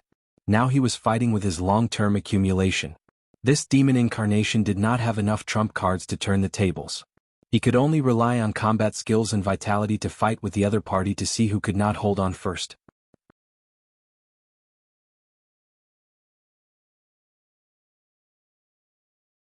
Chapter 538. Clang, clang, plop. Traces of blood overflowed from Sauron's naked chest. The blood seemed to make the fire on his body more violent, as if adding oil to the fire. There was a trace of horror on Bone's face, and there was a wound on his abdomen. In a situation where it had an obvious advantage in all aspects, it actually lost to the opponent in combat skills, and its injuries were obviously more serious. It did not know what kind of person the demon in front of it was when it was alive, to be able to inherit such powerful combat skills. Perhaps it was a profession close to legendary when it was alive. In this case, it was even more impossible to let him grow. If a mortal's soul fell into the abyss after death, it was still possible to inherit some memories and combat skills. For example, when a high-grade warrior's soul fell into the abyss after death, he could use the weapon he was best at in his previous life or some combat skills. It was possible to awaken part of his memory and restore some combat instincts accumulated when he was alive. Sauron in front of Bone was undoubtedly such an existence. This kind of demon was too easy to grow. If it did not kill him now, he might become a legendary Balrog in the future. The Devil Legion was already at an absolute disadvantage in terms of numbers. If there were too many demons like Sauron, then the pace of attacking the abyss would definitely be hindered. The devils would never let an enemy with potential grow stronger. It wanted to kill Sauron in front of it. For this, it was even ready to gamble with its life. If it succeeded, maybe the enemy's soul would bring it new powerful strength. Clang, clang, clang. The flame whip swept through the air. Sauron and Bone were fighting with their lives at this moment. They were ready to kill the enemy in front of them. Both of their injuries were getting worse, and the balance of victory and defeat seemed to be 50-50. Oh, oh, oh. A bleak horn sounded. When Sauron and Bone were almost engaged in a fierce battle, the main army of the Devil Legion finally moved. The high-grade succubus flew into the sky, the six-armed snake demon with 6 long swords swooped down at the same time, the Soul Sentinel's figure covered the left and right, and the Glabreeze's giant body began to move toward the center of the battlefield. But the most eye-catching thing was not these. With the light of spells, 7 or 8 Baelor figures appeared on the battlefield full of fire. One of the Baelor was so eye-catching. It did not hold a flame whip or a beheading sword, but a huge death scythe. The pitch-black blade was burning with a raging fire, but it was not a fiery red color. Instead, it was a kind of demonic black flame. It was a kind of flame that seemed to burn the soul. Poochie. With a splash of blood, the Baelor instantly split a bone demon in half. Ah! Shrill laughter, this Baelor rampaged within the Devil Legion. Relying on its innate ability to teleport to avoid the enemy's sniping. This was a Baelor with a creature level above 25. It might be more powerful than the one Sauron's original body had dealt with. The most frightening thing was the weapon it held. It had the breath of the underworld, like the water of the Styx, which made demons and devils not dare to approach it easily. The material plane was connected to the shadow plane, and the shadow plane was close to the spiritual world. The spiritual world was closest to the Death Kingdom, underworld. That was the territory of the Death God. The water of the Styx that flowed in the bottomless abyss and the Baator Inferno came from the underworld. The Death God was responsible for maintaining the operation of the multiverse. Sometimes the ferryman of the Styx would decide where a soul should go. Was it the kingdom of the gods or the evil abyss of hell? This Baelor was holding a weapon from the underworld. It was a terrifying weapon filled with the power of death. This weapon could even threaten some weak gods. No one dared to take its attack head-on. Even the high-grade demons could avoid this terrifying scythe of death. At this moment, this Baelor was just like Sauron when he held the Holy Avenger, and defeated a troop of the Devil Legion with an overwhelming advantage. The real battle had begun. The high-grade demons were the ones who decided the outcome of the Abyss Blood War. They were the backbone of the bottomless abyss. Blood was flowing. Sauron was now seriously injured. Fortunately, he was at the edge of the battlefield. Now the whole bloody battle was focused on the center. The Baelor's sudden attack caused the Devil Legion to suffer heavy losses. The 6-armed snake demons were all killing machines when they approached. The Soul Judgment demons were on the left and right. The Glabreeze's huge body that was as heavy as 5,000 pounds was amazing. When the real main force of the demons appeared, the battle was not so easy for the devils. Boom, boom, boom. The dull war drums sounded. The Taurens in full armor also joined the battle. Some huge meatballs appeared from the side of the battlefield. They floated in the air and shot out deadly rays of light. Behold her. The entire Abyss Blood War was in an uproar. What did the devils do this time? Why did the great matriarch of the Eye Demons, the demon lord of the 6th layer of the bottomless abyss, 10,000 Eyes Abyss, and the supreme ruler of the Eye Demons send an army to join the bloody battle? Something very serious must have happened. Now, even the confused devils understood that a demon lord who rarely interfered in the Abyss Blood War suddenly sent an army to join the battle. Something terrible must have happened behind the scenes. Even the great matriarch of the Eye Demons felt threatened by the devil's conspiracy and joined the battle. Something big must have happened to the bottomless abyss.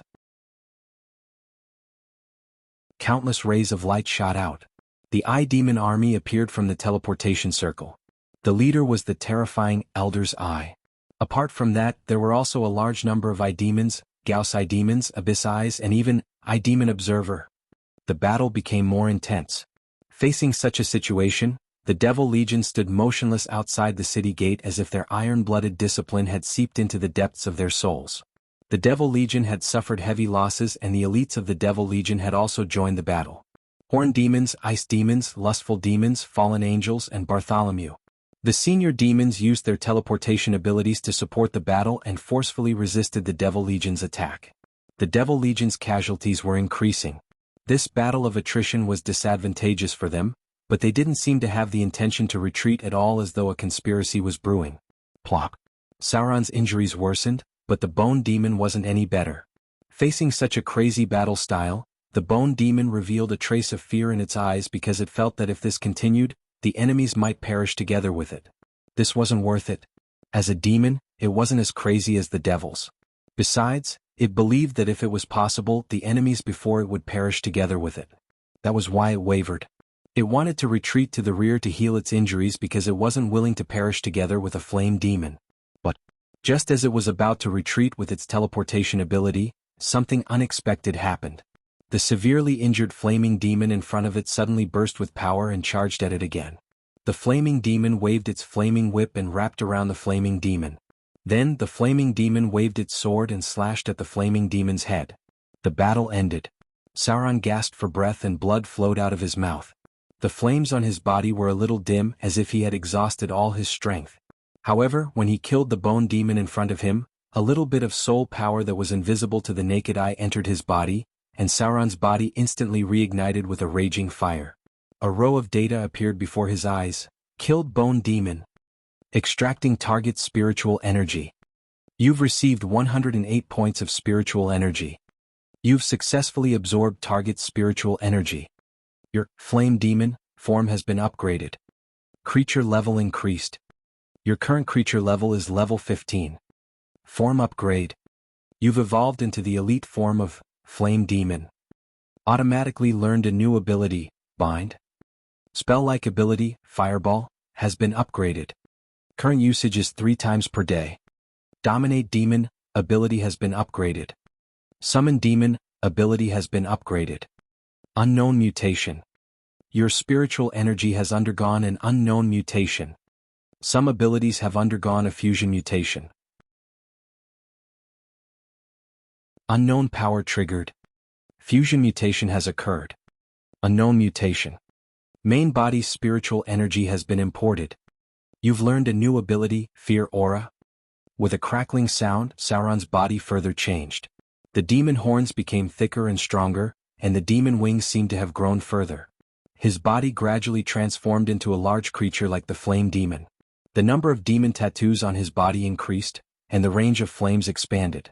His attributes were improved, and his vitality seemed to have become more amazing. Of course, the most obvious change was that there was an invisible energy around Sauron's body. The power of fear. The fear aura that the bone demon possessed seemed to have been integrated by him for some reason and became his own innate ability. Fear aura, innate ability. Any enemy within 5 meters of you must undergo a compulsory test of will. If they can't pass the test, the enemy will be affected by an effect similar to fear. The casting level of this type of magic ability is equivalent to your creature level, current level, 15. This ability cannot be upgraded through conventional means. Fear Aura. Even Sauron was very surprised that he had automatically learned the ability of Fear Aura, and it seemed to be more powerful than the Bone Demon. Incredible. It seemed that he could get more obvious improvement in power in bloody battles.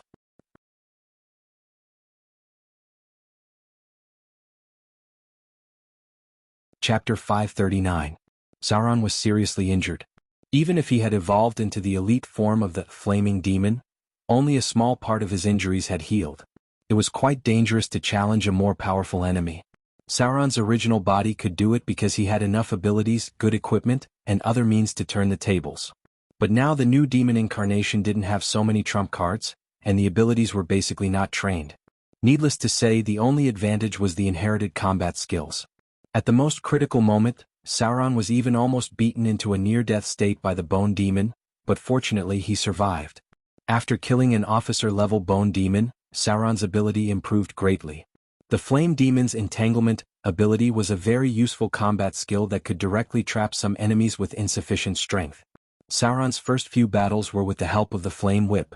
If he evolved into a Baler in the future, he could directly strangle some weak enemies.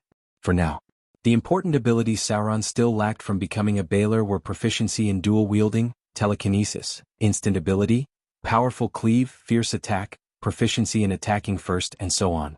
These abilities would probably have to wait until he evolved into the Flame Demon form before he could try to master them.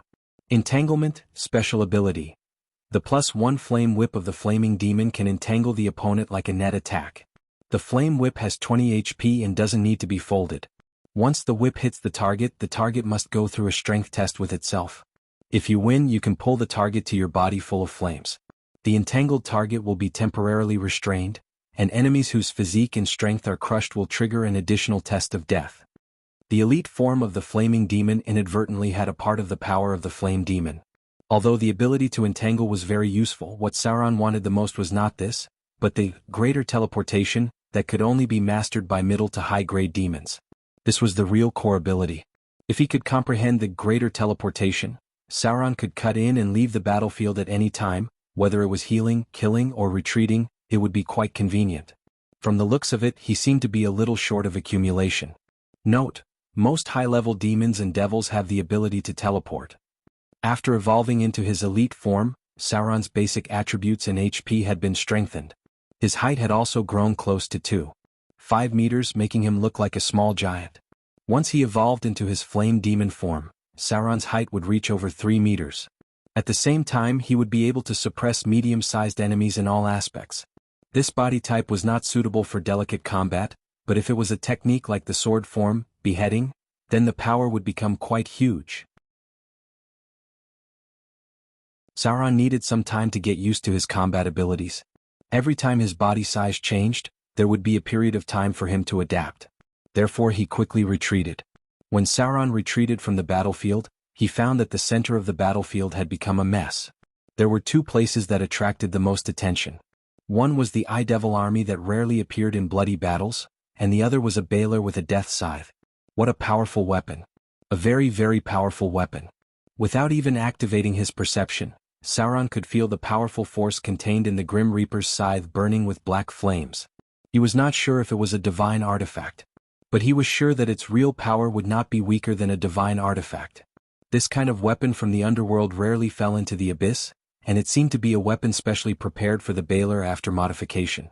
The demon warlord did not stop Sauron from retreating. In fact, there were not many living demons on his side of the battlefield. At this time, he had a little time to heal himself, and at the same time he retreated to the rear of the army and checked his attributes after his evolution. Name: Sauron. Race: demon. Form: flame demon, grade 4, elite, large creature, creature level 15. Attributes: strength 25, agility 20, constitution 22, intelligence 16, wisdom 18, charm 20. Alignment: lawful evil. Note: other demons will be slightly hostile to your actions. HP 31235. Demonic power 03000. Skills: sneak 125, deception 75, negotiation 85, literacy 100, intimidation 210, spell identification 90, use magic device 90, listen 85, detect 85, search 70. Abilities: flame body, flame whip, entanglement, demon claws, +1 natural magic weapon, demon skin, damage reduction +10, demon resistance, all resistances +10. Abilities: multi-attack weapon mastery, long sword exotic weapon mastery, long whip.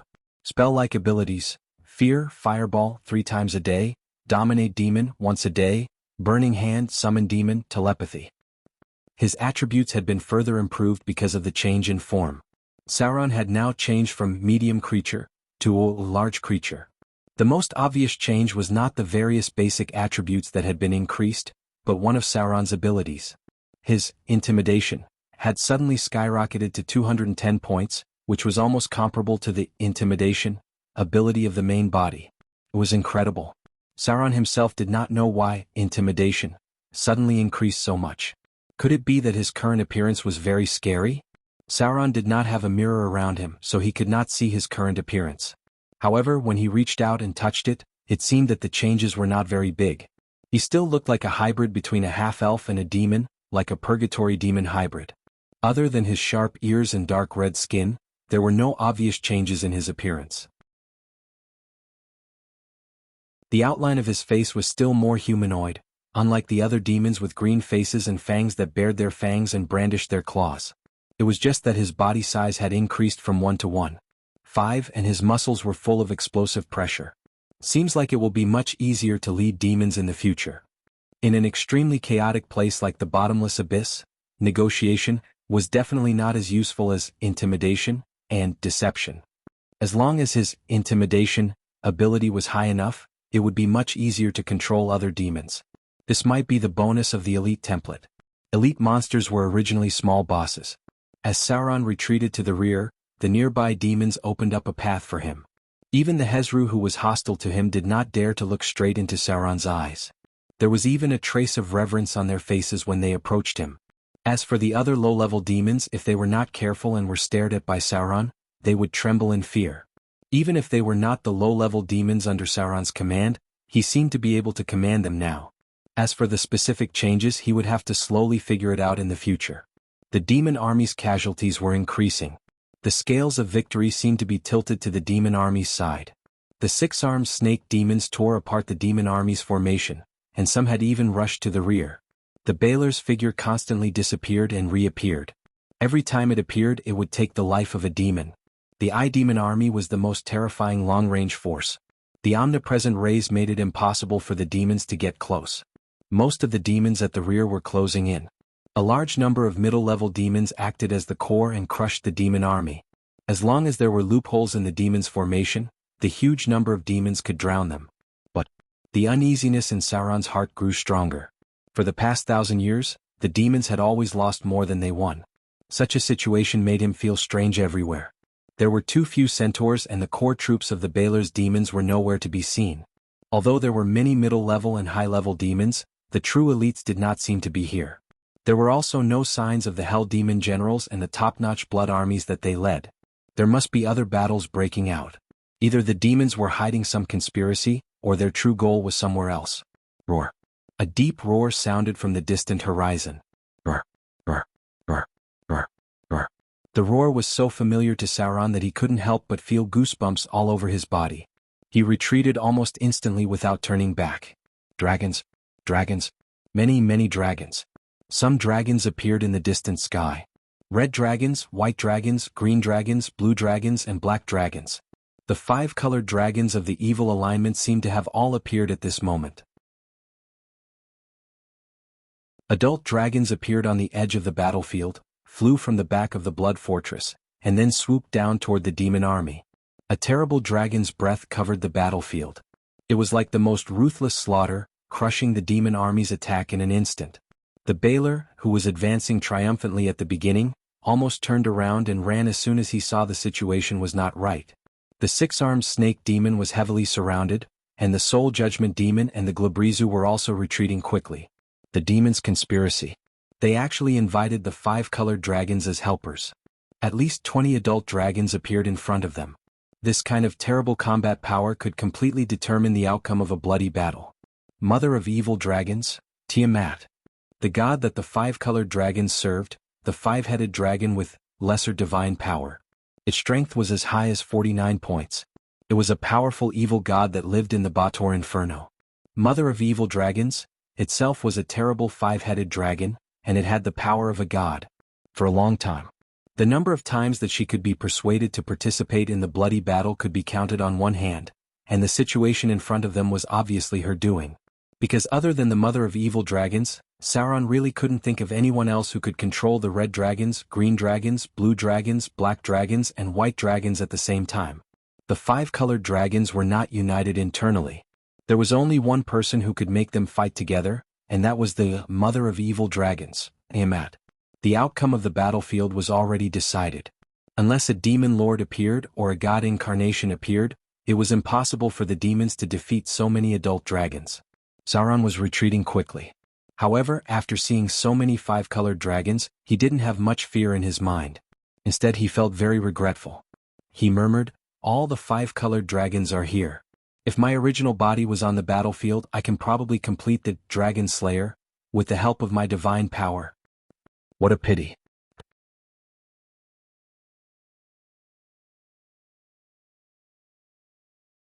Chapter 540. Dragons rarely participated in the Abyss Blood War. Because the Abyss Blood War was a competition of population, and the population of dragons happened to be the smallest. The devils must have paid a huge price to invite the mother of evil dragons, Tiamat, to fight for so many dragons. Before the outbreak of the Avatar crisis, almost no adventurers could go deep into the abyss, so Sauron did not remember what happened. But after the outbreak of the Avatar crisis, the scale of the Abyss Blood War decreased a lot. Because the Avatar crisis weakened the barrier of the plane, it was easier for demons and devils to go to other worlds. There were other worlds to conquer, which naturally reduced the conflict of the Blood War. This should be the last wave of large-scale Blood War, and then there would be a 2-year period of relaxation. The attention of the Abyss and the Baator Inferno would be transferred to other planes. Finally. In fact, according to the normal historical trend, the Abyss was eventually overthrown by the Baator Inferno. The reason was simple. Order and chaos were opposite. Since the birth of civilization, the first generation of demons had been beating the ancient gods of order, and then the second generation of demons, Orbis, continued to beat the new gods of order. Finally, when the third generation of demons, Tana-Ri, appeared, the power of order finally became strong with the birth of civilization. Especially the fall and rise of the Lord of Hell, Asmodeus, he single-handedly provoked the war between order and chaos. Neither order nor chaos could be eliminated, and one could only suppress the other. The first generation of demons was born from the source of chaos, and they inherited the most powerful power. Although the second generation of Orbis was born weaker, they were similar to the Burning Legion. Their chaotic nature did not destroy themselves, but instead they concentrated their hatred on the power of order, and even fought all the way to Mountain Paradise. Before the birth of the ancient civilization, the main battlefield of the demons had always been in the upper plane. It was not the first time that they attacked Mountain Paradise and the Temple of Order. Many of the ancient gods' corpses floating in the astral world were the achievements of the first and second generation of demons. The gods were beginning to be afraid of death. Because of fear, they created the original ancient angel, which was the predecessor of the Lord of Hell, Asmodeus. As for the third generation of Tana-Ri demons, they were demons that evolved from flesh and blood. They had the most terrifying and largest number. The changes in the rules of the bottomless abyss led to an endless stream of souls that could give birth to demons, and the number was growing larger and larger. In the beginning, Demon Orbis, who only wanted to create a batch of slaves, was actually defeated by these creatures. The second-generation demons were overwhelmed by a huge number of Tana-Ri demons. The rules of the abyss were reshuffled, and the bloody war changed the battlefield. The Tana-Ri demons rose in the bottomless abyss, and the second generation of demons, the Orbis demons, retreated from the stage of history. The essence of chaos began to move towards an even crazier realm. The infighting continued and the internal strife continued. Countless souls had countless possibilities. The existence of the Tana-Ri demons may never be united because they were demons evolved from the power of the body by the Orbis demons. The terrible number of Tana-Ri demons had divided the power of the origin of chaos, and the will of the bottomless abyss had become chaotic. Hundreds of millions of souls were constantly reincarnating and evolving, and the huge power of the bottomless abyss was divided among these countless souls.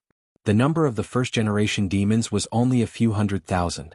They killed many ancient gods of order, and the corpses of the ancient gods were still floating in the astral world. The number of the second-generation Orbis demons might be tens of millions. They had once fought their way to Mountain Paradise and made the gods of order very embarrassed. The number of the third-generation Tana-Ri demons was billions, tens of billions, or even hundreds of billions. The bottomless abyss had many unexplored planes and spaces. These places also had reincarnation of souls. Just the 666 floors of the abyss that were currently known had a population of tens of billions of demons. The Tana-Ri demons also wanted to attack the multiverse, but as soon as they went out, they were beaten back to the bottomless abyss by the wind elemental army. The huge population and chaotic nature had completely led the bottomless abyss to an unpredictable future. It was a completely different concept for a million demons to share the power and for this power to be concentrated on a single demon. The fragile souls from other planes did not have enough potential at all. They were useless except for completing the evolution and reincarnation of the bottomless abyss. The meaning of life was to spend time killing and killing each other. Only a small number of excellent souls could grow up to be the demon lords of the bottomless abyss and establish the rules they wanted in a territory. Time passed. The Nether River changed from a small stream to a huge river that ran through the bottomless abyss and the Baator Inferno. Countless souls were transported to these two lower planes. No one knew what kind of secrets were hidden behind the fall of the Orbis demons and the rise of the Tana-Ri demons. But the rest of the multiverse undoubtedly ushered in a precious and long-lasting peace. The Rise of the Tana-Ri Demons and the Evolution of the Nether River, Volume 12, Chapter 6. There was no way to calculate how many demons there were. Just in the bloody battlefield of the bottomless abyss, the number of demons had always been dozens of times that of the Devil Legion.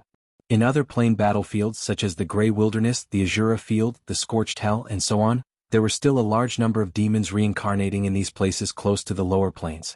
It was once said that the number of demons could account for more than 1/5 of the total population of the multiverse. No one could calculate whether this was the case or not, because this population also included goblins, kobolds, and other monsters that were born like weeds every year. Now, the massive demon army had collapsed. The emergence of the dragon army crushed the demons' courage to continue fighting.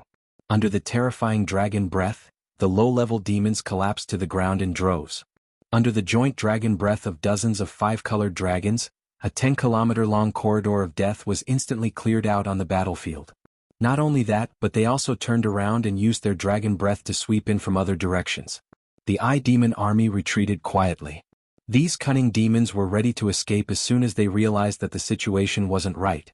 Many Baylor demons had left the battlefield and most of the 6-armed snake demons were left behind. They were heavily surrounded by the Devil Legion and it seemed like their chances of survival were very low. Sauron was retreating. The situation on the battlefield had turned upside down. There was no meaning in staying behind. Roar. Dull dragon roars could be heard. After 3 waves of dragon breath, the Dragon Legion began to disperse and eliminate the enemies in the sky. Not many demons could fight with dragons in the sky. The difference in size between the two sides was enough to crush them. Plop. In front of Sauron there was a cloud of dust. A seductive figure fell directly from the sky and smashed a pit in the ground. The dragon was approaching. A white arm stretched out from the pit in front of Sauron, and then a superior succubus covered in blood got up. She had terrible scars left by the dragon claws.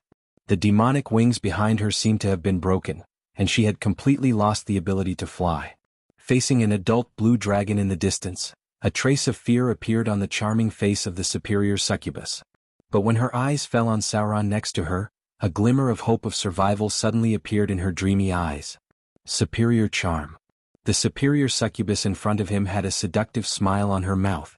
She said to Sauron with a magnetic voice, "Protect me. Go and block the dragon behind me." The Firebird had arrived, and the figure of the adult dragon was getting closer and closer. A trace of panic appeared on the charming face of the superior succubus, and she almost immediately turned around and ran toward the rear. There was still a chance. As long as the cannon fodder in front of her could block the dragon for a while, she could safely leave the battlefield. The most important thing now was to get away. Pucci. Blood splattered out of the wound. The exquisite body of the superior succubus suddenly stiffened. She looked down at her chest and a long sword with burning flames pierced through her heart. When she turned her head and looked behind her, Sauron's eyes, which were blurred at first, were already clear. Everything just now was a disguise. When the superior succubus thought that he was under charm and was ready to block the dragon behind her, Sauron directly pierced her heart. "I'm not cannon fodder." Sauron slowly pulled out his long sword and looked coldly at the body of the superior succubus on the ground. He said lightly, "Besides, I hate it when people use charm on me." Just a moment ago, a data prompt appeared in front of Sauron's eyes. When he realized that the superior succubus was using charm on him, Sauron did not hesitate to pretend that he was charmed by the other party. Then, when the other party turned around and wanted to leave him to block the dragon to die, Sauron mercilessly stabbed the other party's heart. The nature of a demon was not much better than that of a devil. The moment the superior succubus used charm on him, Sauron had the idea of killing her. Without the slightest pause, Sauron quickly retreated to the other side. He had just killed a superior succubus, and it seemed to be an officer-level superior succubus. If he returned to the succubus army now, he might be in trouble. To the succubus army, Sauron's life was definitely not as valuable as the superior succubus. Originally, the succubus queen, Mechanut, was a very protective person. The officer-level succubus often sent other demons to their deaths. It was better for him to take advantage of the situation and become a wandering demon. Anyway, with his current strength, it was enough to explore the bottomless abyss. The blood war was too dangerous. This kind of quasi-legendary level succubus died just like that. It was better for him to avoid it for the time being, because the scale of the blood war might escalate.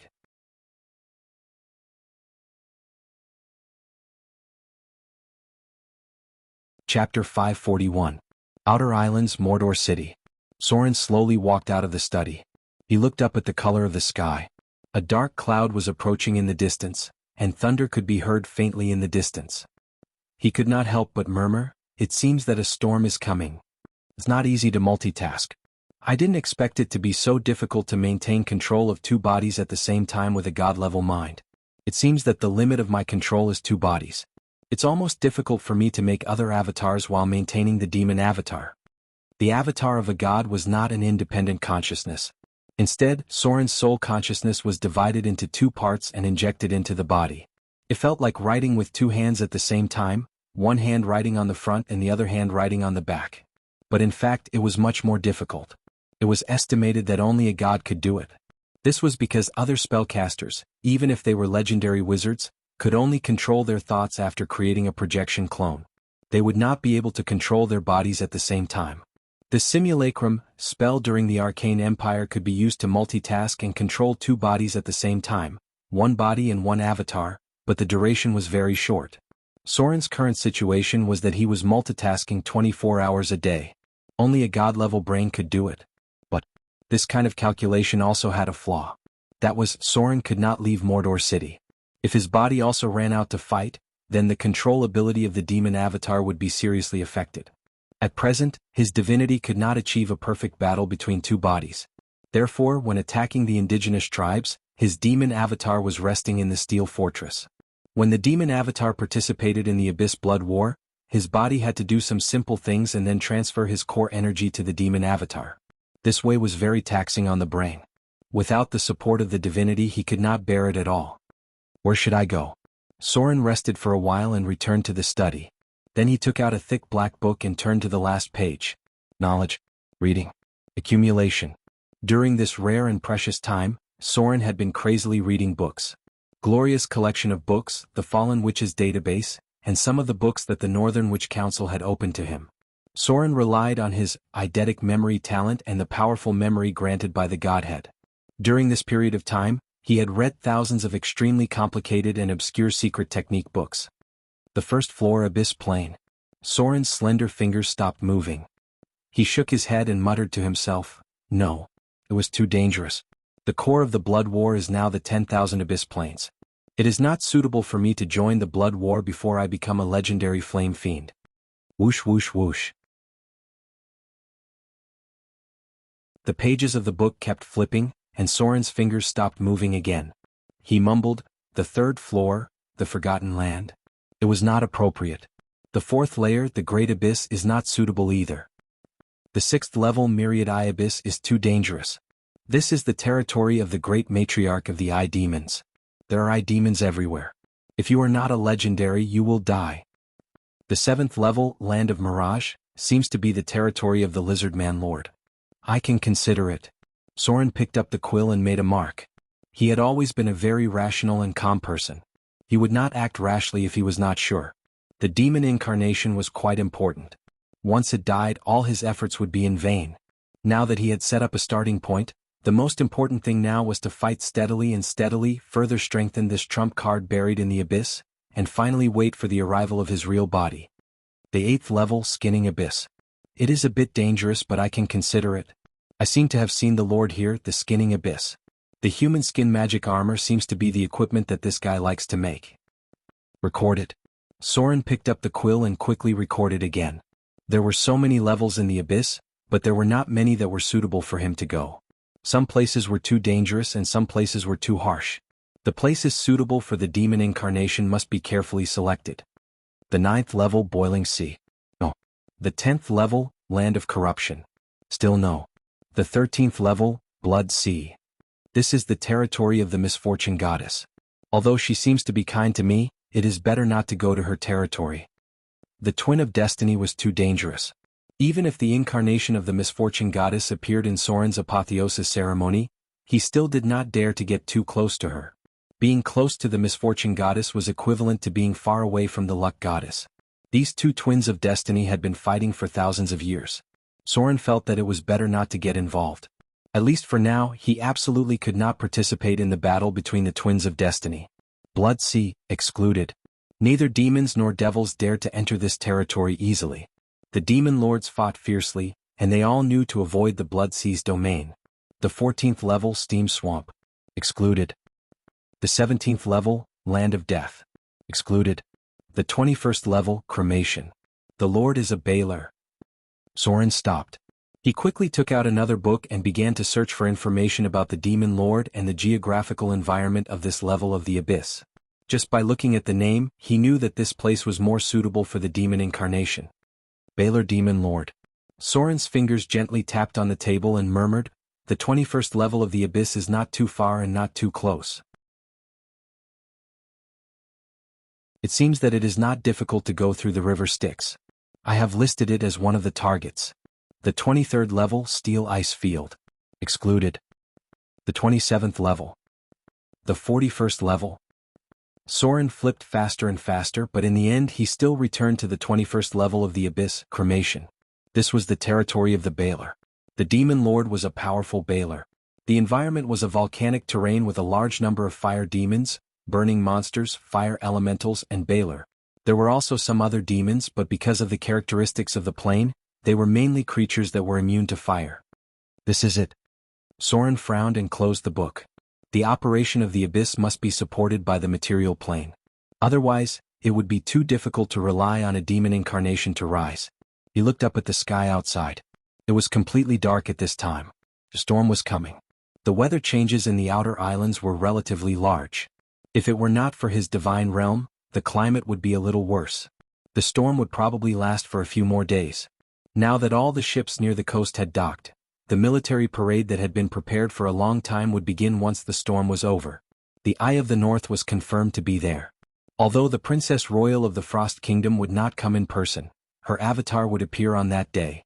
Since the mysterious disappearance and return, something seemed to have happened to the Princess Royal.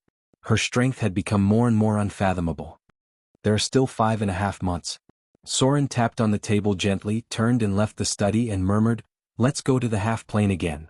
I really can't break the war chess game. I'm afraid I can only challenge the demigod Thaling directly. If I can break the space barrier of the half-plane, the chance of winning should be about 60%. Soren's chances of winning were not very high. But it was imperative to take down the war chess half-plane. If there was really no way to break through, he could only challenge Thaling 13. Mordor City had now been perfected in all aspects, but it still lacked a strategic deterrent weapon. This weapon was a wizard tower. Soren could not stay in Mordor City all the time. There would always be a time when he would go out and walk around, and if he could build a wizard tower, then whether Soren was in Mordor or not, he could deter many enemies and make most people not dare to act rashly. The wizard tower in the Shadow Plane was the original form of the floating city. According to the research of Gloria and Fallen Witch, this wizard tower could be transferred to the material plane. In this way, everything in Mordor City would be perfect. You're tuning in to the Han Lee's Wuxia Chronicles YouTube channel. We're so grateful for your support, and don't forget to subscribe to join us on this incredible journey through captivating stories. Your generosity through donations truly makes a world of difference, as it's the primary source of revenue that allows me to expand and enhance this channel for you. Thank you from the bottom of my heart for being a part of this adventure.